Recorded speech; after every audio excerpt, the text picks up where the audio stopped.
Hi అండి. Welcome back to SS Telugu audio నవలలు. ఈరోజు మీరు వినబోయే నవల 'అగ్నిశిఖ'. లల్లాదేవి గారు రచించారు. బెయిలౌట్!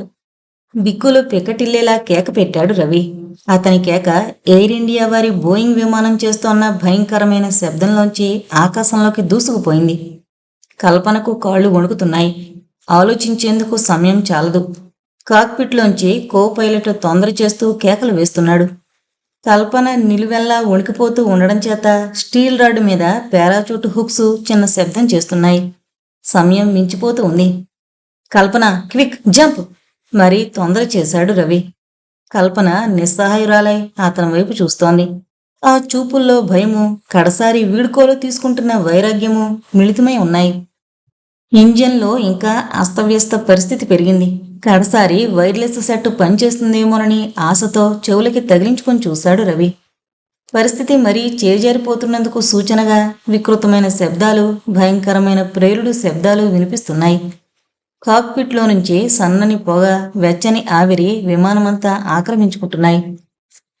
రవి ఎమర్జెన్సీ ఎగ్జిట్ తెరుచుకునేందుకు బటన్ నొక్కాడు.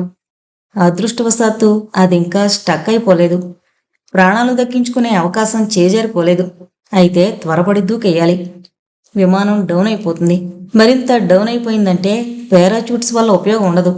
ముగ్గురు బోయింగ్ విమానంలోనే దిక్కు లేకుండా సమాధి అయిపోవాలి. కాక్పిట్లోంచి పెద్దగా అరుస్తూ లేచొచ్చాడు కో పైలట్ రంజిత్ వర్మ. చొక్కాని పట్టేవాడు దాన్ని వదిలేయడంతో విమానం దాని ఇష్టమొచ్చినట్లు పోతోంది. అప్పటికి రవి మనసులో కూడా మృత్యుభయం చోటు చేసుకుంది. అతడు ఏం చేస్తున్నాడో తెలియని ఆవేశంతో కల్పన భుజాలు పట్టుకుని వెలుపలకు తోసేశాడు. ఎమర్జెన్సీ ఎగ్జిట్ తీయడంతో వెలుపలి గాలి విమానంలోకి రాసాగింది. విమానం ఊయలలా అటు ఇటు ఊగుతోంది. విమానం మరింత కిందకు దిగసాగింది. కల్పనకు కాళ్ల కింద మబ్బు తొనకలు కనిపిస్తుంటే భయంతో బిర్రబీసుకుని పోయి కళ్ళు మూసేసుకుంది. ఆ వెనుకనే రవి, అతని కో పైలట్ రంజిత్ వర్మ నడుముకు కాళ్లకు పారాచూటు తాళ్లు బిగించుకుని దూకేశారు.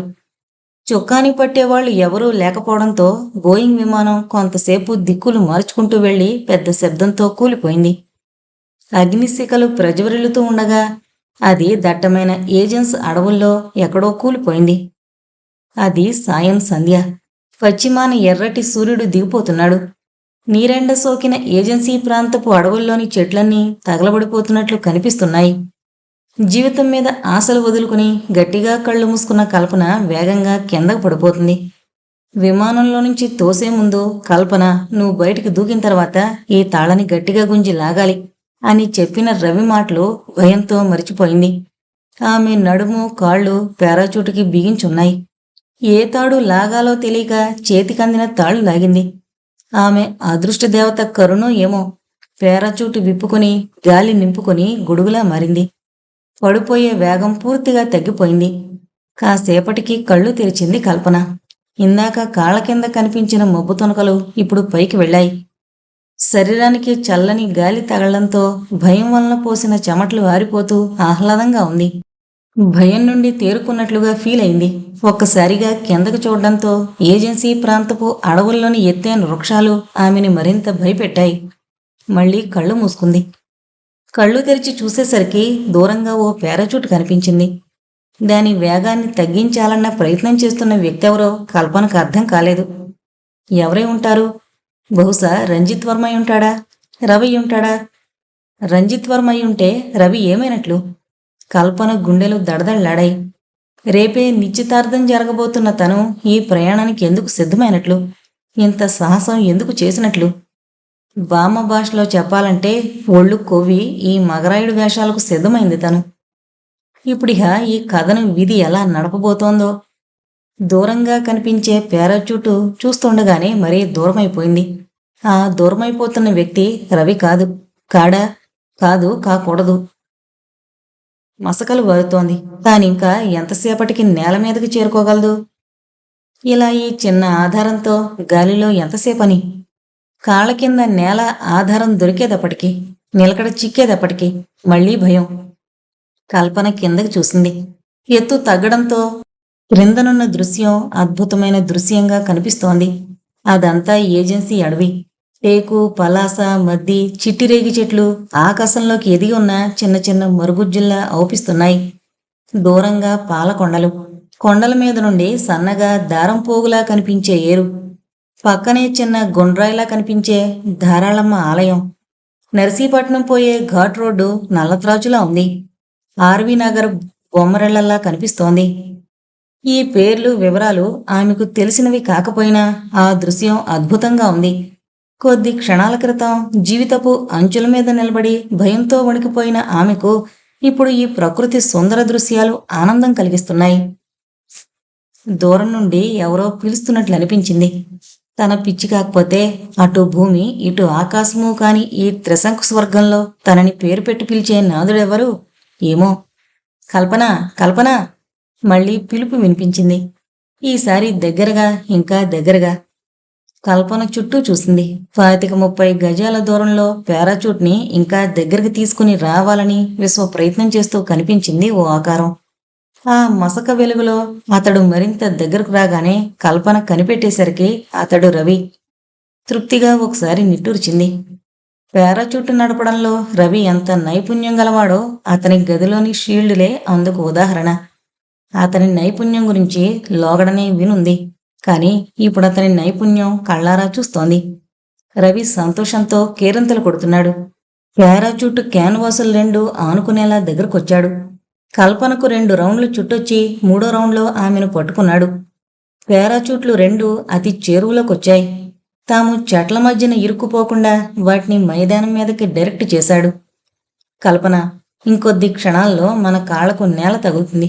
వెంటనే మోకాళ్ళు మడిచి నేల మీద పడిపోవాలి. ఏమాత్రం పరధ్యానంగా ఉన్నా నడుములు విరిగిపోతాయి. అప్పుడిక మీ బామ్మలా వంగిపోయి కర్రబొత్తతో నడవాల్సొస్తుంది. గెట్ రెడీ అన్నాడు. రవి మాట్లాడుతూ ఉండగానే బొటన వేళ్లకి నేల తగిలింది. వెంటనే కల్పన రవి డైరెక్షన్ని మననం చేసుకుంటూ మొత్తం పాదాన్ని నేల మీద ఆనిస్తూ మోకాళ్ళు మడిచి గువ్వలా ముడుచుకుంటూ పక్కకు పడింది. అదే స్థితిలో ఆమెను ఆనుకొని పడిపోయిన రవి నవ్వుతూ, వెరీ గుడ్, వెరీ స్మార్ట్, చాలా అనుభవం కలదాన్లా చేశావు, కంగ్రాచ్యులేషన్స్ అన్నాడు. రవి, నీతో పాటు ఈ కష్టాన్ని పంచుకుంటున్న నేను నీ సూచనల ప్రకారమే చేశాను. అందులో ఏదైనా గొప్పదనం ఉంటే అది నీదే అంది కల్పన నొప్పి పెడుతోన్న నడుమును రాచుకుంటూ. థ్యాంక్స్ చెబితే సరిపోయేదానికి ఇంత పెద్ద డైలాగా అన్నాడు రవి లేచి నిలబడుతూ. కల్పన నడుముకు కాళ్లకు తగిలించిన తాళ్లను కూడా విప్పేశాడు. ఏ చిన్న సంఘటనైనా మగవాళ్లు వదిలేసినది తేలిగ్గా ఆడది వదిలేలేదు రవి. అది అదృష్టమో దురదృష్టమో దాని ప్రభావం ప్రతి ఆడ బ్రతుకు మీద అమోఘంగా పనిచేస్తుంది అంది కల్పన రవి చేతిని ఊతగా పట్టుకుని లేచి నిలబడుతూ. రవి ఆమె మాట్లాడేది పట్టించుకోకుండా చుట్టూ చూడసాగాడు. ముందు అరణ్యంలోంచి బయటపడాలి. తెల్లవారి వరకు తాము ఎక్కడుంది తెలుసుకోవడం కష్టం. ఇందాక కనిపించిన దృశ్యాలు ఆధారంగా చూస్తే బహుశా ధారాళమ్మ ఆలయం దగ్గరలో దిగినట్లు ఊహించుకోవచ్చు. అంటే నర్సీపట్నం, ఆర్వీ నగరు మధ్యలో ఉన్నారు. పాలకొండలకు చేరువలో కాబట్టి ఘాట్ రోడ్లోనే ఉండొచ్చు. దగ్గర అంటే 25-30 మైళ్లలోపు ఎంతైనా కావచ్చు. ఆ రాత్రికి మరో విషయం ఆలోచించకుండా ఆశ్రయం సంపాదించుకోవాలి. పైగా అది అమావాస్య వెళ్లిన పాడ్యమి, కారడవి, చీకటి. మర్నాడు విధియ వెళ్లి తదియ ఘడియలు వస్తున్నాయి. కల్పనకు తనకు పెళ్లి నిశ్చయించి తాంబూలాలు పుచ్చుకోవాలనుకున్నారు. పరిస్థితి ఇలా నడిచింది. ఆ ప్రాంతాల్లో ఎక్కడైనా ఉంటే ఫారెస్టు బంగ్లా ఉండొచ్చు, ఏదైనా కోయి కూడా ఉండొచ్చు. ఎలాంటిదైనా ఓ నెగడు తలదాచుకునేందుకు రవ్వంత చోటు దొరికితే అదే 10,000. రవి ముందు నడుస్తున్నాడు. అతని వెనక బితుకుబితుకుమంటూ నడుస్తోంది కల్పన. సరుగుడు తోపుల్లోంచి గీ పెడుతోంది గాలి. కీచురాళ్లు, ఫలానా అని గుర్తించడానికి వీలు పడని జంతువుల అరుపులు వినిపిస్తున్నాయి. దగ్గరలోని పొదల్లోంచి కీచు కీచుమంటూ రొద పెడుతున్నాయి అడవి తుమ్మెదలు. చూపుడు వేలుతో ఇగ్నిషన్కి కీ తిప్పుతున్న వాడల్లా ఆగి, కల్పన, ఇప్పుడు నీకేమనిపిస్తోంది అన్నాడు రవి. ప్రకృతిలో ఎప్పుడూ ద్వంద్వాలుంటాయి. ఇంత అందమైన ప్రకృతి ఇప్పుడెంతో భయం పుట్టిస్తోంది. పక్కన నువ్వు లేకపోతే ఏమైపోయేదాన్నో తెలీదు. కానీ నువ్వు ఉన్నావు కాబట్టి చాలా హాయి అనిపిస్తోంది అంది కల్పన. రవి గుండెల నిండా గాలి పీల్చి వదిలాడు. రంజిత్ వర్మ బహుశా ధారాళమ్మ గుడిదాపుల్లో పడుండాలి. ఎలా ఉన్నాడో అన్నాడు రవి.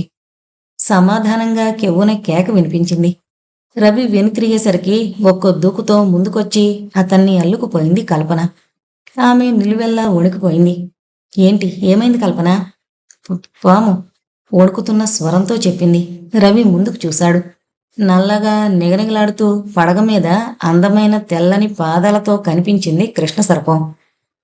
దాని అందం అంత భయంలోనూ చెప్పనలవి కాకుండా కనిపించింది వారికి. కృష్ణ సర్పం నాలుకలు కోరుతోంది.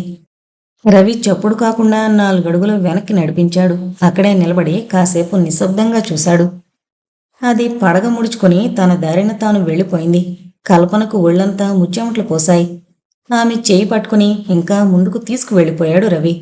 దిక్కు తెలియని ఈ అధ్వానపు అడవిలో కొంతసేపు దారి కోసం వెతికారు. ఇక దారుల కోసం వెతకడం అనవసరం కల్పన. ముక్కు సూటిగా నడుద్దాం. దొరికితే ఏదైనా కోయిగూడెం, లేకపోతే గార్డులు తలదాచుకునే ఫారెస్టు బంగ్లా. అంతకు మించి ఇక్కడ మనకు మరో రక్షణ లేదు. కాబట్టి అడ్డంగా పోవడమే దారి అని సూచించాడు రవి. ఏ దారి దొరికినప్పుడు దొరికిందే దారి అనుకోవడం తప్పు రవి. దయచేసి కాసేపాగు, ఆలోచిద్దాం. ఏదైనా దారి దొరకచ్చు అంది కల్పన. కేవలం ఆశని ఆధారం చేసుకుని కాలాన్ని ఖర్చు పెట్టుకుందామంటావా అన్నాడు రవి. అనవసరమైన పద్ధతి నించుకుని కాలాన్ని ఖర్చు పెట్టద్దు అంటున్నాను అంటూ కల్పన అతని కళ్ళలోకి చూసింది. మనసుకు కళ్లే కదా వాకిళ్ళు. రవి కల్పనతో రాజీ పడ్డాడు. మరేం చేద్దాం అన్నాడు. నువ్వు మగధీరుడు కాబట్టి ఆ బురుగు చెట్టెక్కి ఏదైనా వెలుతురు కనిపిస్తుందేమో చూడు. రవి ముఖం సంతోషంతో విప్పారింది. బూరుగు చెట్లకు తొర్రలు అధికంగా ఉంటాయి. ఆ సౌకర్యం టేకు, చిట్టిరేగు చెట్లకుండదు. గబగబా ఓ బూరుగు చెట్టెక్కి చుట్టూ కలి చూశాడు. గౌరీదేవమ్మ పేరు వింటే హడలిపోని వాళ్ళు ఆ చుట్టుపక్కల ఎవరూ లేరు. అదంతా లక్ష్మీపుత్రులు నివసించే పేట. దాని పేరు వినని వాళ్ళు ఎవరుంటారు? బంజారా హిల్స్. అక్కడ కష్టమొచ్చినా సుఖమొచ్చినా పలకరించుకునే దిక్కుండదు. ఎప్పుడో పెళ్లిళ్లకో పేరంటానికో తప్ప తమ హంగు ఆర్భాటాల్ని బయలుపరుచుకోవడం కోసం ఒకళ్ళు మొహాలొకళ్ళు చూసుకోరు. ఆ కలిసినప్పుడైనా మాటలు లెక్కబెట్టి మాట్లాడుకుంటారు తప్ప నోరు విడిచి హాయిగా మాట్లాడుకోలేరు. ఆ మాట్లాడే కొద్ది మాటలైనా వాళ్ళు సంపాదించే డబ్బు గురించి, దాన్ని సాధనంగా చేసుకుని వాళ్ళు సాధిస్తున్న విజయాల గురించి ఉంటుంది. బాగా దగ్గర వాళ్ళనుకుంటే పక్క వాళ్ల పరిస్థితి అడిగి చెప్పించుకుని అర్థం చేసుకుంటానికి ప్రయత్నిస్తారు. అలాంటి లొకేషన్లో గౌరీదేవమ్మ ఆల్రౌండ్ ఛాంపియన్. ఆమె కావాలనుకున్న క్షణంలో కారు తీసుకుని నాగేశ్వరరావు గారింటికి, వెంకటేశ్వరరావు గారింటికి, జమున గారింటికి క్షణంలో చుట్టి రాగలదు. అంతేకాదు, అక్కడ ఎక్కువగా ఇళ్లు కట్టించుకున్న పరిసి ధనవంతుల మహల్లోకి సునాయాసంగా దూరిపోగలదు. గౌరీదేవమ్మ తలపండిన ఆడది. ఆవిడ దగ్గర చాలా చిట్కాలున్నాయి. ముఖ్యంగా ఆడకూతుళ్ళకి ప్రత్యేకంగా ఎదురయ్యే సమస్యల్లో ఆవిడ చిట్కాలు అమోఘంగా పనిచేస్తాయని వినికిడి. అసలే పలకరించే దిక్కులేక కాలక్షేపానికి అల్లాడిపోతున్న ఆడవాళ్ళకి ఆవిడ మంచి కాలక్షేపం. తను స్వయంగా ధనవంతురాలు, దిక్కుమాలిన ధనవంతురాలు. ఆశలన్నీ మనవరాల మీద పెంచుకుంది. కొడుకు కోడలు యాక్సిడెంట్లో పోయిన నాటి నుంచి వాళ్ల బిడ్డైన కల్పనను పెంచుతూ ఆమెలోనే కొడుకు కోడలను చూసుకుంటూ గడుపుతోంది. కల్పనకు బామ్మ మీద వాళ్ళ ప్రేమ. గౌరీదేవమ్మ కల్పనను అతి గారభం చేసి పెంచింది. అందువల్ల ఆమె చదువును కూడా అర్ధాంతరంగా వదిలేసి బామ్మని సంతోషపెట్టింది. అది మన ఆంధ్రదేశపు పల్లెటూరి భాషలో చెప్పాలంటే లంకంత కొంప. ఆ కొంపకు చుట్టూ గౌరీదేవమ్మ గారు ఎంతో శ్రద్ధగా పెంచుకున్న తోట వనంలా ఉంటుంది. ఆవిడ కావాలనుకున్న చోట పాలరాయితో ఓ తులసి కోట కట్టించుకుని దాని చుట్టూ తులసి వనం పెంచుతోంది. ఆ వనం మధ్యలో ఎదిగిన ఉసిరిక చెట్టు ఒకటుంది. వేసిన అరుగు, ఆ అరుగు మీద కూర్చుని జపమాలు తిప్పుతూ కనిపించే విధవరాలే గౌరీదేవమ్మ. ఆవిడని ఏడిపించాలన్న కోరిక పుడితే కల్పన వెంటనే చూసి చూడనట్లు ఓ తులసి చెట్టు కొమ్మ విరిచేది. అంతటితో తన కాలో చెయ్యో విరిగినట్టు లబలబలాడిపోయేది బామ్మగారు. తులసివనంలో కాలు పెడితే 2 కాళ్ళు విరిచేస్తానని మనవరాల మీద విరుచుకుపడేది. 20 ఏళ్ళొచ్చినా ఆ సదాచార సంపన్నురాలైన వృద్ధబ్రాహ్మణ వనితకు మనవరాలు పసికందులని అవుపించేది. కావాలనుకుంటే మనవరాలకి కొండ మీద కోతిందింపి కుస్తీ కట్టించగల స్తోమత ఆమెకుంది. కాని ఆ 3 ముళ్ళు పడి మనవరాలు కాపురానికి వెళ్ళిపోతే ఆ కొంపలో తనదంటూ ఏముందిక? ఆ భయం మనసుని పిండి పీల్చేది. కావాలని తాత్సర్యం చేస్తూ 2-3 ఏళ్లు గడిపింది. అంతలో ఆవిడ పంట పండినట్లుగా పరిస్థితులు మారాయి. గౌరీదేవమ్మ గారి ఇంటికి ఎగువన మెట్ట మీద ఓ పాతకాలం నాటి బంగళా ఉండేది. అది కోటంత ఇల్లు. దానిలో ఓ నవాబు లాంటి సాయిబు గారు నలుగురు భార్యలతో కాపురం చేస్తూ ఉండేవాడు. గౌరీదేవమ్మ గారి అదృష్టం పడినట్లు ఆ నవాబు గారి మనసు హిందీ చిత్ర నిర్మాణంపైకి పోయింది. మొఘల్ ఏ ఆజం లాంటి హిందీ చిత్రం నిర్మించాలని ధర్మేంద్ర హేమమాలినిని బుక్ చేశాడు. చిత్ర నిర్మాణం బాగా జరగాలని ఏర్పాట్లు చేశాడు. చిత్ర నిర్మాణం 3 వంతులు పైగా పూర్తయింది. లక్షలకు లక్షలు తగలేసి సెట్టింగ్ ఎఫెక్ట్స్ బాగా చేయించే గొడవల్లో పడిపోయి ఆఫీస్ బాయ్కి జీతం ఇవ్వడం మరిచిపోయాడు ఆ నవాబు గారు. ఆఫీస్ బాయ్ జీతం నెలకి 100 రూపాయలు. డబ్బు అడగాలంటే నవాబు గారి ఇంటర్వ్యూ దొరకలేదు. ప్రొడక్షన్ మేనేజర్ హడావిడిలో పడిపోయి బాయ్ని నిర్లక్ష్యం చేశాడు. దాంతో ఒళ్ళు మండిన ఆఫీస్ బాయ్ ఎలక్ట్రీషియన్ని పట్టుకొని 10 లక్షల వ్యయంతో నిర్మించిన సెట్టింగ్ని దగద్దాయమానం చేశాడు. కాల్చేశాడన్నమాట. షూటింగ్ ఆగిపోయింది. డబ్బు దొరకలేదు. దొరికేసరికి స్టార్స్ డేట్స్ ఇవ్వలేదు. సినిమా గొడవల్లోనూ డబ్బాలు డార్క్ రూమ్లోనూ పడిపోయాయి. నవాబు గారు దివాలా తీశారు. విషయమంతా ఎంక్వైరీ తీసి ఆఫీసు బాయ్కి కబురు పెట్టాడు. వాడు అయిపు లేడు. పోలీసు రిపోర్ట్ ఇస్తే వాళ్ళు అందినంత తిని బాయ్ దొరకలేదని సంవత్సరం తర్వాత శ్రీముఖం పంపారు. దొరికితే మట్టుకు చేసేదేముంది? అలా తన కొంప తనే ముంచుకుని చివరికి ఉండే కొంపని వేలానికి తెచ్చుకున్నాడాయన. ఆ ఇంటిని మాధవయ్య గారు 6.5 లక్షలకి కొన్నారు. దానికి కొత్త హంగులు చేర్చి ఆల్టరేషన్ చేయించారు. అదిప్పుడు దేవేంద్ర భవనంలా ఉంది. దేదీప్యమానంగా వెలుగుతోంది. తన చుట్టూ ప్రపంచాన్ని ఎంతో ఆసక్తిగా పరిశీలించే స్వభావం గల గౌరీదేవమ్మ గారిని ఈ విషయం ఆకర్షించింది. ఓ సుప్రభాతాన అన్నయ్య గారు అంటూ మాధవరావు గారి ఇంట్లోకి వెళ్ళింది. ఆయనకు భార్య పోయిందని, ఒక్కడే కొడుకు రవి పైలట్గా పనిచేస్తున్నాడని తెలుసుకుంది. మాధవయ్య గారు ఆమెను ఎంతో ఆప్యాయంగా చూశారు. రవిని చూసిన దగ్గర నుంచి గౌరీదేవమ్మ ఆలోచనలు ఒక దారి పట్టాయి. మనవరాలు కల్పనని రవికిస్తే తన పేగు తన కాళ్ళెదుటే పడుంటుంది అనుకుంది. గౌరీదేవమ్మ జీవితంలో మిగిలిన విషయాలన్నీ ఒకెత్తు, మనవరాలి పెంపకం ఒకెత్తు. నిప్పుల మీద నీళ్లు చల్లే పరిస్థితుల్లో పుట్టి పెరిగిన రక్తం ఆడదంటూ అగ్నిశిఖలా ఉండాలని ఆమె అభిప్రాయం. కల్పనను అలా పెంచేందుకు ప్రయత్నించింది. కల్పనకు బామ్మగారి చేదస్తాలు బోరు కొడుతున్నా ఆమె చెప్పే చేదస్తాల వెనకుండే పచ్చి నిజాల్ని అర్థం చేసుకుని ఆమె ప్రేమకు లొంగిపోయింది. ఓర్పు తెచ్చిపెట్టుకుని ఆమె ఎప్పుడేది చెప్పినా వింది. ఆలోచనలు పెరిగే కొద్దీ బామ్మ చెప్పేది అర్థం లేని వాగుడు కాదని, సాంప్రదాయాల్ని జీవితాల్ని మదించి తీసిన సారమని అర్థం చేసుకుంది. అవును, ఆడదంటే అగ్నిశిఖ, నిజమే అనిపించింది. బాలబానుని లేత కిరణాలు కిటికీ గుండా వచ్చి ముఖం మీద పడ్డంతో ఒక్కసారిగా పైకి లేచి కళ్ళు నులుముకుంది కల్పన. కల్పన కల్పన అంటూ పిలుస్తున్న గౌరీదేవమ్మ గారి పిలుపు విని, ఇదిగో వస్తున్నా బామ్మ అంటూ ఒక్క ఉదుటున తలుపు వద్దకు వెళ్లి తలుపు తీసింది. తెల్లవారి 9 గంటలు కావస్తోన్నా ఆ ముద్దునద్రేమిటే? అందున ఇవాళ నీ పుట్టినరోజు మర్చిపోయావేంటి? ఇవాళ పార్టీకి మాధవయ్య గారిని వాళ్ళ అబ్బాయి రవిని మన ఇంటికి ఆహ్వానించాను. లెగిసి త్వరగా తయారయ్యి మీ అమ్మగారి నగలు పెట్టుకో అని మనవరాల్ని మందలించింది. తన పుట్టినరోజును ప్రతి సంవత్సరం బామ్మ గుర్తు చేయడం కల్పనకు సిగ్గనిపించింది. ఏ సంవత్సరం ఎవరిని ఆహ్వానించిన బామ్మ ఇవాళ మాధవయ్య గారిని రవిని ఆహ్వానించడంలో ఉద్దేశం ఏమిటి చెప్పమా? ఎంత బుర్ర బద్దలు కొట్టుకున్నా విషయం అర్థం కాలేదు.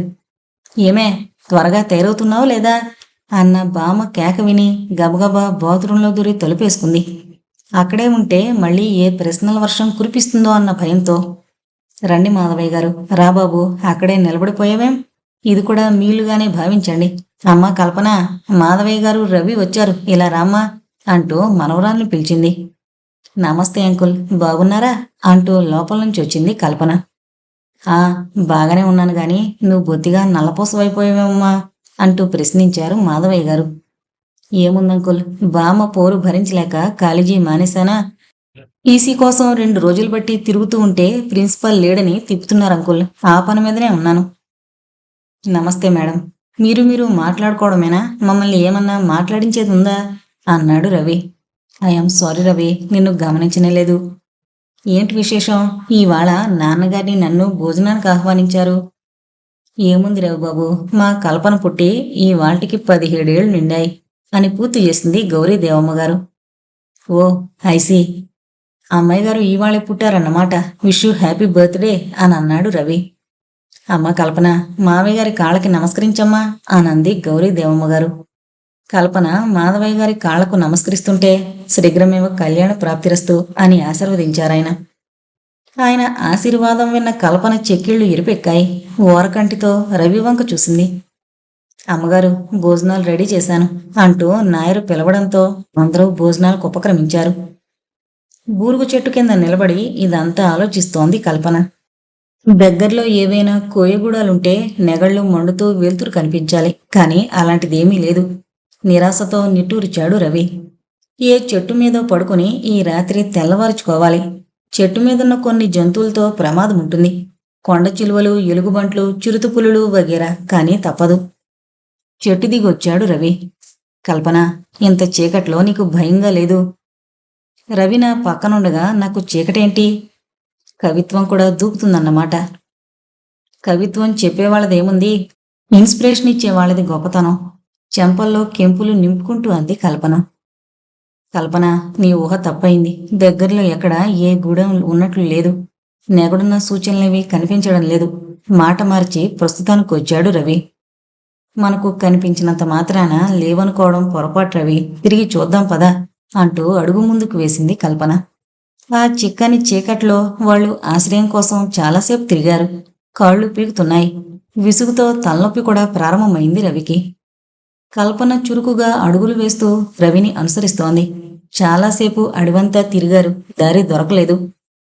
లాభం లేదు కల్పన, ఈ రాత్రికి ఏదో ఒక చెట్టును ఆశ్రయించాల్సిందే తప్ప మరొక దారి దొరకదు అన్నాడు రవి దీర్ఘంగా నిట్టూరుస్తూ. పేరుకు పెద్ద పైలట్వి, ఇంతలోనే అయిందా అబ్బాయి గారి పని? ఎత్తి పొడుస్తూ అంది కల్పన. చాలా గొప్పగా చెప్పచ్చేవలే బడాయ్. ఒక రాత్రి నాతో నడిచింది నీకు గొప్ప త్యాగంలా ఉంది.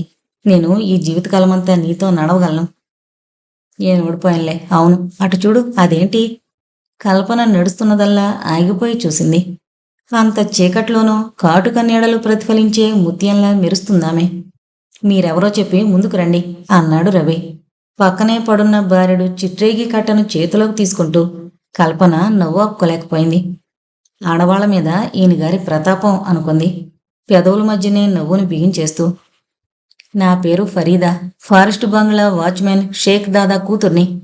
ఆ స్వరం వింటున్న ఇద్దరూ మైమరిచిపోయారు. ఆమె కంఠం అంత కోమలంగానూ మధురంగానూ ఉంది. మరికొంచెం చెరువులోకొచ్చింది. బహుశా దారి తప్పొచ్చారనుకుంటాను అంది మళ్ళీ తనే. రవి అవునని చెప్తూనే ఆమెను నకసిక పర్యంతం పరీక్షిస్తున్నాడు. ఇక్కడకు దగ్గరలోనే మా నాన్న వాచ్మెన్గా పనిచేసే ఫారెస్ట్ బంగ్లా, రండి తీసుకువెళతాను. సమాధానం కోసం చూడకుండా ముందుకు నడుస్తున్నామే. పేదలకు పెన్నిది దొరికినట్టు ఇద్దరూ ఆమెను అనుసరించి పోసాగారు. ఆమె చక్కని బాట వెంట నడుస్తోంది. బహుశా ఆ ప్రాంతమంతా ఆమెకు సుపరిచితమై ఉండాలి. ఇప్పుడు నడక చాలా తేలిగ్గా ఉంది. ఇంత కారడవిలో మీరు ఈ వేళప్పుడు ఈ విధంగా ఒంటరిగా? తన సందేహాన్ని అర్ధోక్తిలో వదిలేశాడు రవి. ఆమె రత్నాలు రాలిపడతాయేమో అన్నంత భ్రమగొలుపుతూ పొక్కున నవ్వింది. ఎందుకున్నాను అని కదూ మీ ప్రశ్న? నేనిప్పుడు ఇక్కడే తిరుగుతూ ఉంటాను. ఈ ప్రాంతమంతా నాకు పరిచయమైందే. నాకు రవ్వంత భయం లేదు. రాత్రి పగలు అనే తేడా కూడా లేదు. ఎందుకంటే ఇది దొంగలు కూడా భయపడే చోటు. ఆ మాట వినగానే వాళ్ళిద్దరి కాళ్ళు చేతులు వణకసాగాయి. అవును, అసలు సంగతి చెప్పనే లేదు. మా నాన్నకి ఉబ్బస వ్యాధి. ఉమ్మెత్త ఆకుల కోసం వెతుకుతున్నాను. నల్ల ఉమ్మెత్త ఆకురసం రవ్వంత గొంతులో పోస్తే ఆయనకు విశ్రాంతి. ఆ కనిపించేదే మా బంగ్లా. లోపలికి వెళ్ళి పేరును పిలవండి, పలుకుతాడు. నేను ఆకులు కోసుకొస్తాను అని వెళ్ళిందామె. ఇద్దరూ బంగ్లా మెట్లెక్కి వరండాలోకి చేరారు. షేక్ దాదా, షేక్ దాదా అంటూ పిలిచాడు రవి. కొడగట్టిన ఓ గుడ్డిలాంతరు చేతపుచ్చుకుని వెలుపలికొచ్చాడు షేక్ దాదా. దాదా, మేము విమాన ప్రమాదంలో చిక్కుకుని దారి తెలియక ఈ అరణ్యంలో అని పూర్తిగా కల్పన చెప్పకముందు, బాబు, నా కూతురు దారి చూపిందా? లేకపోతే మీరింత చీకట్లో ఎలా గుర్తించగలుగుతారు అన్నాడు దాదా చిరునవ్వు వెనక విషాదాన్ని దాచుకుంటూ. అవును దాదా, చాలా మంచి పిల్ల. ఉమ్మెత్తాకులు తెస్తానని వెళ్ళింది అన్నాడు రవి. ఉమ్మెత్త ఆకుల కోసం కాదు బాబు అది వెళ్ళింది, అల్లా కొలువులోకి అన్నాడు దాదా కన్నీరు తుడుచుకుంటూ. అంటే అంటూ నోరు తెరిచాడు రవి. ఫరీదా మరణించి కొన్ని సంవత్సరాలై ఉంటుంది. ఇప్పుడు మనం చూసిందంతా భ్రాంతి అంది కల్పన విషయాన్ని విశదీకరిస్తూ. బాప్రే అంటూ మరోమారు నోరు తెరిచాడు రవి.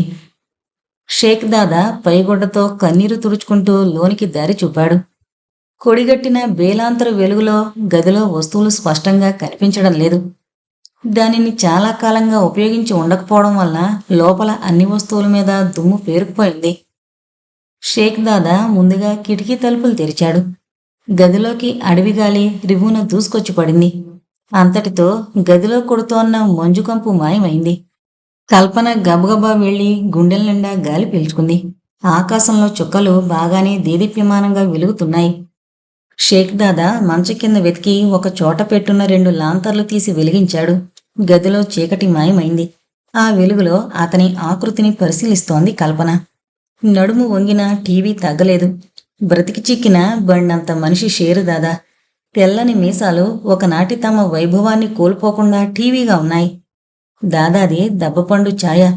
తెల్లని నిడుపాటి కొండువాతో తలగొడ్డ చుట్టుకునున్నాడు. అల్లా దయవలన మీరు క్షేమంగా బంగ్లాలోకి వచ్చి పడ్డారు.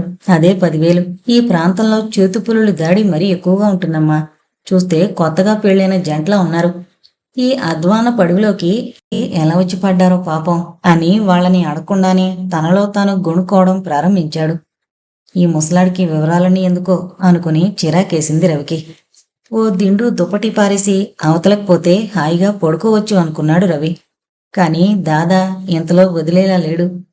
బాబు మంది ఏ ఊరు అన్నాడు జిడ్డులా పట్టుకుని. రవి విని విననట్టు ఎటో చూస్తూ ఉండిపోయాడు. అమ్మా, ఈ ముసలాడి మాటలు మీకు విసుగు పుట్టించేలా ఉంటే మన్నించండి. నేను ఇక్కడ సేవ చేయడానికే ఉన్నానని మర్చిపోకండి అన్నాడు వినయం ఉట్టిపడేలా. అతని మాటల్లో ప్రతిఫలిస్తోన్న సంస్కారపు వెలుగు కల్పనను ఆకట్టుకుంది. ఆమె మాట్లాడకుండా ఉండలేకపోయింది. దాదా, మాకు ఏదైనా కావలిస్తే అడుగుతాం. తండ్రిలాంటి వాడివి. నీ దగ్గర మాకు ఏ సందేహము ఉండదు సరా అంది. దాదాలో నిద్రాణమైపోయిన ఆత్మీయతా బంధం ఈ మాటలతో మేల్కొంది. మరో పక్కకు తిరిగి కండువాతో కళ్ళు తుడుచుకున్నాడు. బేటా, నా కూతురు బ్రతుకుంటే సరిగ్గా నీయుడిదే. మానవలోకానికి దూరంగా కబ్రిస్తాన్లా ఉన్న అడవిలో నన్ను ఒంటరిగా వదిలేసి తన ధైర్యం తాను అల్లా దగ్గరికి పోయింది. నిన్ను చూస్తూ ఉంటే నా కూతురే బతికొచ్చిందేమో అనిపిస్తోంది తల్లి. నీ సంసారం చల్లగా వర్ధిల్లాలి. అల్లా మిమ్మల్నిద్దరినీ ఈ అడవిలోకి పంపి గొప్ప మేలు చేశాడు. సమాధిలాంటి ఈ అడవిలో ఇంత చల్లని మాట వింటానని అనుకోలేదు. ఇన్ని సంవత్సరాల తర్వాత నేను బ్రతికున్నాననే సంగతి నాకు మళ్ళీ ఇప్పుడు గుర్తుకొచ్చింది తల్లి అన్నాడు గాదిగాదికంగా. కల్పనకు దాదాలో ఉన్నత మానవుడు కనిపించాడు. నరసంచారం లేని ఈ అడవిలో చెట్లు మృగాల మధ్య దశాబ్దాల పాటు పాతుకుపోయున్న ఈ ముసలి ఒరుగులో మళ్లీ మానవత్వం తాలూకా స్పందనలు మేలుకొన్నాయని గ్రహించిందామె.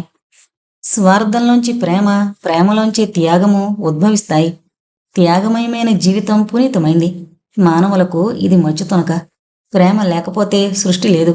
సృష్టిలోని జీవ లక్షణాలే స్పందనలు. ఆ స్పందనలు ఆత్మీయతాబంధంలో ప్రభవించుతాయి.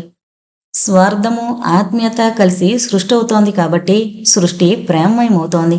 ఆ ప్రేమకు పర్యవసానం ఒక్కొక్కప్పుడు ఆనందము, అనేక సందర్భాల్లో విషాదము అవుతుంది. విషాదం మురితి భవిస్తున్నట్లున్న ఈ ముసలాడి గతంలో ప్రేమ తాలూకా ప్రహారాలు, స్పందనల తాలూకా కల్లోలాల ఒరిపిడి జరిగింది. ఫలితంగా అతడి జీవితం కథగా మిగిలింది. ఆ కథ తెలుసుకోవాలనిపించింది కల్పనకు. ఈ గొడవంతా చూస్తుంటే రవికి చాలా విసుగ్గా ఉంది. వీళ్ళిద్దరూ కోర్టు ఫూల్స్లు అనిపించారు. ఈ ఛాందసపు మాటలు పట్టించుకోకుండా వదిలేయాలి అనుకున్నాడు మొదట. కాని అతనికి మరీ విసుగనిపించడంతో ముసలాన్ని బయటకు తెరమీయాలనిపించింది. దాదా, మంచినీళ్లు కావాలి అన్నాడు. దాదా మంచినీళ్లు తెచ్చేందుకు వెళ్ళిపోయాడు. కల్పన, పని వెదవతో ఈ గ్రంథపారాయణం అంతా ఎందుకు, అవతలకు పంపేక అన్నాడు విసుగ్గా. పనివాళ్ళు మనుషులు కారా అంది కల్పన సూటిగానే. మనుషులు కారని నేనెందుకంటాను? మనుషులే, పనికి మాలిన మనుషులు. స్వార్థం తప్ప మరో యావ ఉండదు వెధవలకు. ఎప్పుడూ దేవురింపే. ఏవో కథలు చెప్పి కళ్ళబొల్లి ముసలి కన్నీళ్లు పెట్టి నిన్ను కరిగించి రేపొద్దున వెధవ మొహంతో తయారవుతాడు. నువ్వేదో ఒకటి ఇచ్చి పంపేక తప్పదు. అనవసరంగా కమిట్ అవుతున్నావు అన్నాడు. కల్పన మనసు చివుక్కుమంది. అందంగా హుందాగా కనిపించే ఈ రవి ఆకర్షణీయమైన యువకుడి బుర్రలో ఎంత క్రూరమైన ఆలోచన అని ఆశ్చర్యపోయింది. డియర్ రవి, ఆ ముసలివాడు పవిత్రమైన సేవా ధర్మానికి అంకితమైన వాడే కాని యాచకుడు కాదు. ఒకవేళ అతడు యాచకుడే అయినా మనం ఇవ్వగలిగింది అతడు తీసుకోడు. అతడికి కావలసింది మనం ఇవ్వనులేము అంది విసురుగా. అదే ఆమె రవితో మొట్టమొదటిసారిగా దురుసుగా మాట్లాడడం. ఆమె సమాధానానికి రవి ఆశ్చర్యపోయాడు. ఏంటిదంతా? మనం ఇవ్వగలిగింది అతడు తీసుకోకపోవడం, అతడు తీసుకోగలిగింది మనం ఇవ్వలేకపోవడం ఏంటిదంతా? Sentimental nonsense. మనం ఇవ్వగలిగింది ఏంటో వివరించు అన్నాడు రోషంగా. డబ్బు. కల్పన సమాధానం. ఆయనకు కావలసింది మనం ఇవ్వలేందే రవి వెటకారంగా అన్నాడు. దాని గురించి నువ్వు అడిగినంత తేలిగ్గా వివరించలేను రవి. ఈ భూమి మీద పడ్డ ప్రతి మనిషికి ప్రేమ కావాలి, ఆత్మీయత కావాలి. అవి కరువైనప్పుడు కొందరు క్రూరులవుతారు, కొందరు విషాదమూర్తులవుతారు.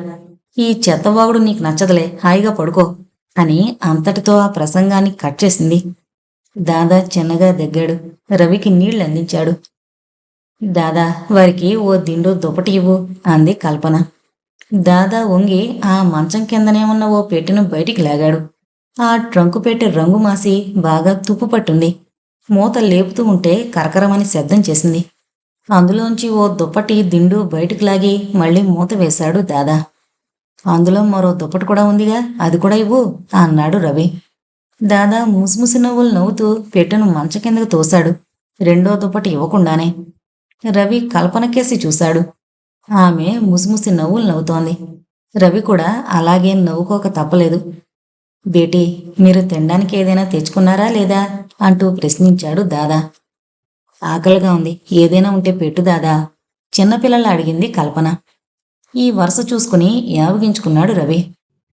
మృగేంద్రము జీర్ణతృణం మేయునే అన్న స్టైల్లో ఉన్నాయి అతని చూపులు చిరాగ్గా. మీరు గొప్పవాళ్ళు, నా దగ్గర ఏముంది తల్లి మీరు తినేందుకు? ఎండి ఒడిలిపోయిన వెదురు బియ్యం రొట్టెలు, తేనె విప్పసారా తప్ప అన్నాడు దాదా. ఆ పేరు వింటుండగానే రవికి నోరు ఊరింది. ఒకసారి తన ఫ్రెండ్స్తో ధారాళమ్మ గుడికి పిక్నిక్ వచ్చాడు. అప్పుడు ఈ రుచులన్నీ చవి చూశాడు రవి. వెదురు బియ్యపు పిండి రొట్టె విరుచుకుని తేనెలో ముంచుకుని తింటే ఎంత బాగుంటుంది. ఆ పైన విప్పసారా, ఓహ్! అయినా బెట్టుగా ఊరుకున్నాడు. కల్పన కళ్ళతోనే సూచించింది. దాదా రివ్వున వెళ్లి వరండాలో ఓ మూలనున్న గుడ్డమూటను ఒకటి తీసుకొచ్చాడు. ఆ మూటలో 2-3 గిన్నెలు రొట్టెలు ఉన్నాయి. ఓ గిన్నె నేల మీద పెడుతూ, ఇది బొద్దాకు కూర బాబు, రొట్టెలో తింటే మజాగా ఉంటుంది. ఉప్పు కారం ఉండదు కాబట్టి మీకు నచ్చదు. ఇదిగో, ఇది కుందేలు మాంసం, చింతనిప్పుల మీద కాల్చాను అంటూ అవన్నీ ముందుకు నెట్టాడు. ఓ చెక్క లోటాలో తేనె, ఇంకో చెక్క లోటాలో విప్పసార ఉన్నాయి. రవి బెట్టంతా పోయి ఆశగా చూస్తున్నాడు. ఓ రొట్టె మీద బొద్దాకు కూర వేసుకుని దాదాను తీసుకుని బయటకు వెళ్ళిపోయింది కల్పన. రివ్వున గాలి వీస్తోంది. వరండాలో చిన్న చిన్న రొట్టె ముక్కల్ని తుంచి బొద్దాకు కూరలో అద్దుకుంటూ మునిపళ్లతో కొరుకుతోంది కల్పన. దాదా తలుపులు దగ్గరగా వేసి ఆమెకు రవ్వంత చెరువులో కూర్చున్నాడు. తలుపులు ముయ్యగానే రవి చివాలను లేచాడు. తలుపులు గడియ బిగించేసి దాదా పెట్టిన తిండి మీద విరుచుకుని పడ్డాడు. అడవంతా తిరిగి తిరిగి అసలే ఆకలి మీద ఉన్నాడేమో, ఆ తిండి భలే మజాగా ఉంది. రొట్టె ముక్కలు తుంచి ఓ ముక్క కుందేలు మాంసంతోనూ ఓ ముక్క తేనెతోనూ నంచుకుని తింటుంటే ఎంత తిన్నా ఆకలి తీరినట్లు అనిపించలేదు. రొట్టెలు పూర్తయ్యాయి. మిగులున్న కుందేలు మాంసం ముక్కల్ని తేనెలో ముంచుకుని ఉత్తివే తినేశాడు. అవి పూర్తయ్యాక చెక్క లోటాలోని విప్పసారా సిప్ చేస్తూ కల్పన గురించి ఆలోచించడం ప్రారంభించాడు. విప్పసారా గొంతులోకి జరిన కొద్దీ కళ్ళు అరుణిమ దాల్చుతున్నాయి. వరండాలో కూర్చుని రొట్టె తీసుకుని కొంచెం తేనె నాలుక మీద అద్దుకొని నోరు తుడుచుకుంది కల్పన. అంతసేపు ఏవో ఖురాన్ పదాలు గొణుకుంటూ కూర్చున్న దాదా ఆమెకు నీళ్లందించాడు లేచి. దాదాను చూస్తుంటే వెలుగుతో నిండిన చూపులు, సౌమ్యమైన రూపం, సౌజన్యం నిండిన మాట తీరు చూడగానే మనుషుల్లో మహనీయులుంటారని నమ్మబుద్దయింది కల్పనకు. దాదా, ఇది ఎప్పటి అనుబంధమో, నువ్వు మాకింత సేవ చేస్తున్నావు అంది ఆప్యాయత తొణికిసలాడేలా. బేటీ, మనిషికి ప్రాణము, ప్రాణం నిలుపుకునేందుకు తిండి, ఈ రెండూ ఇచ్చినవాడు అల్లాయే. ఆ అల్లాకే మనిషన్న ప్రతివాడు రుణపడి ఉంటాడు. కుందేల్ని నేను పెంచి పోషించానా? పువ్వులోని తేనె దొంగలించి పట్టులో నేను దాచుంచానా? నాకెందుకు నువ్వు రుణపడుండాలి అన్నాడు దాదా. అతని గెడ్డంలాగే అనుభవం పండిపోయిన వ్యక్తి అతడు.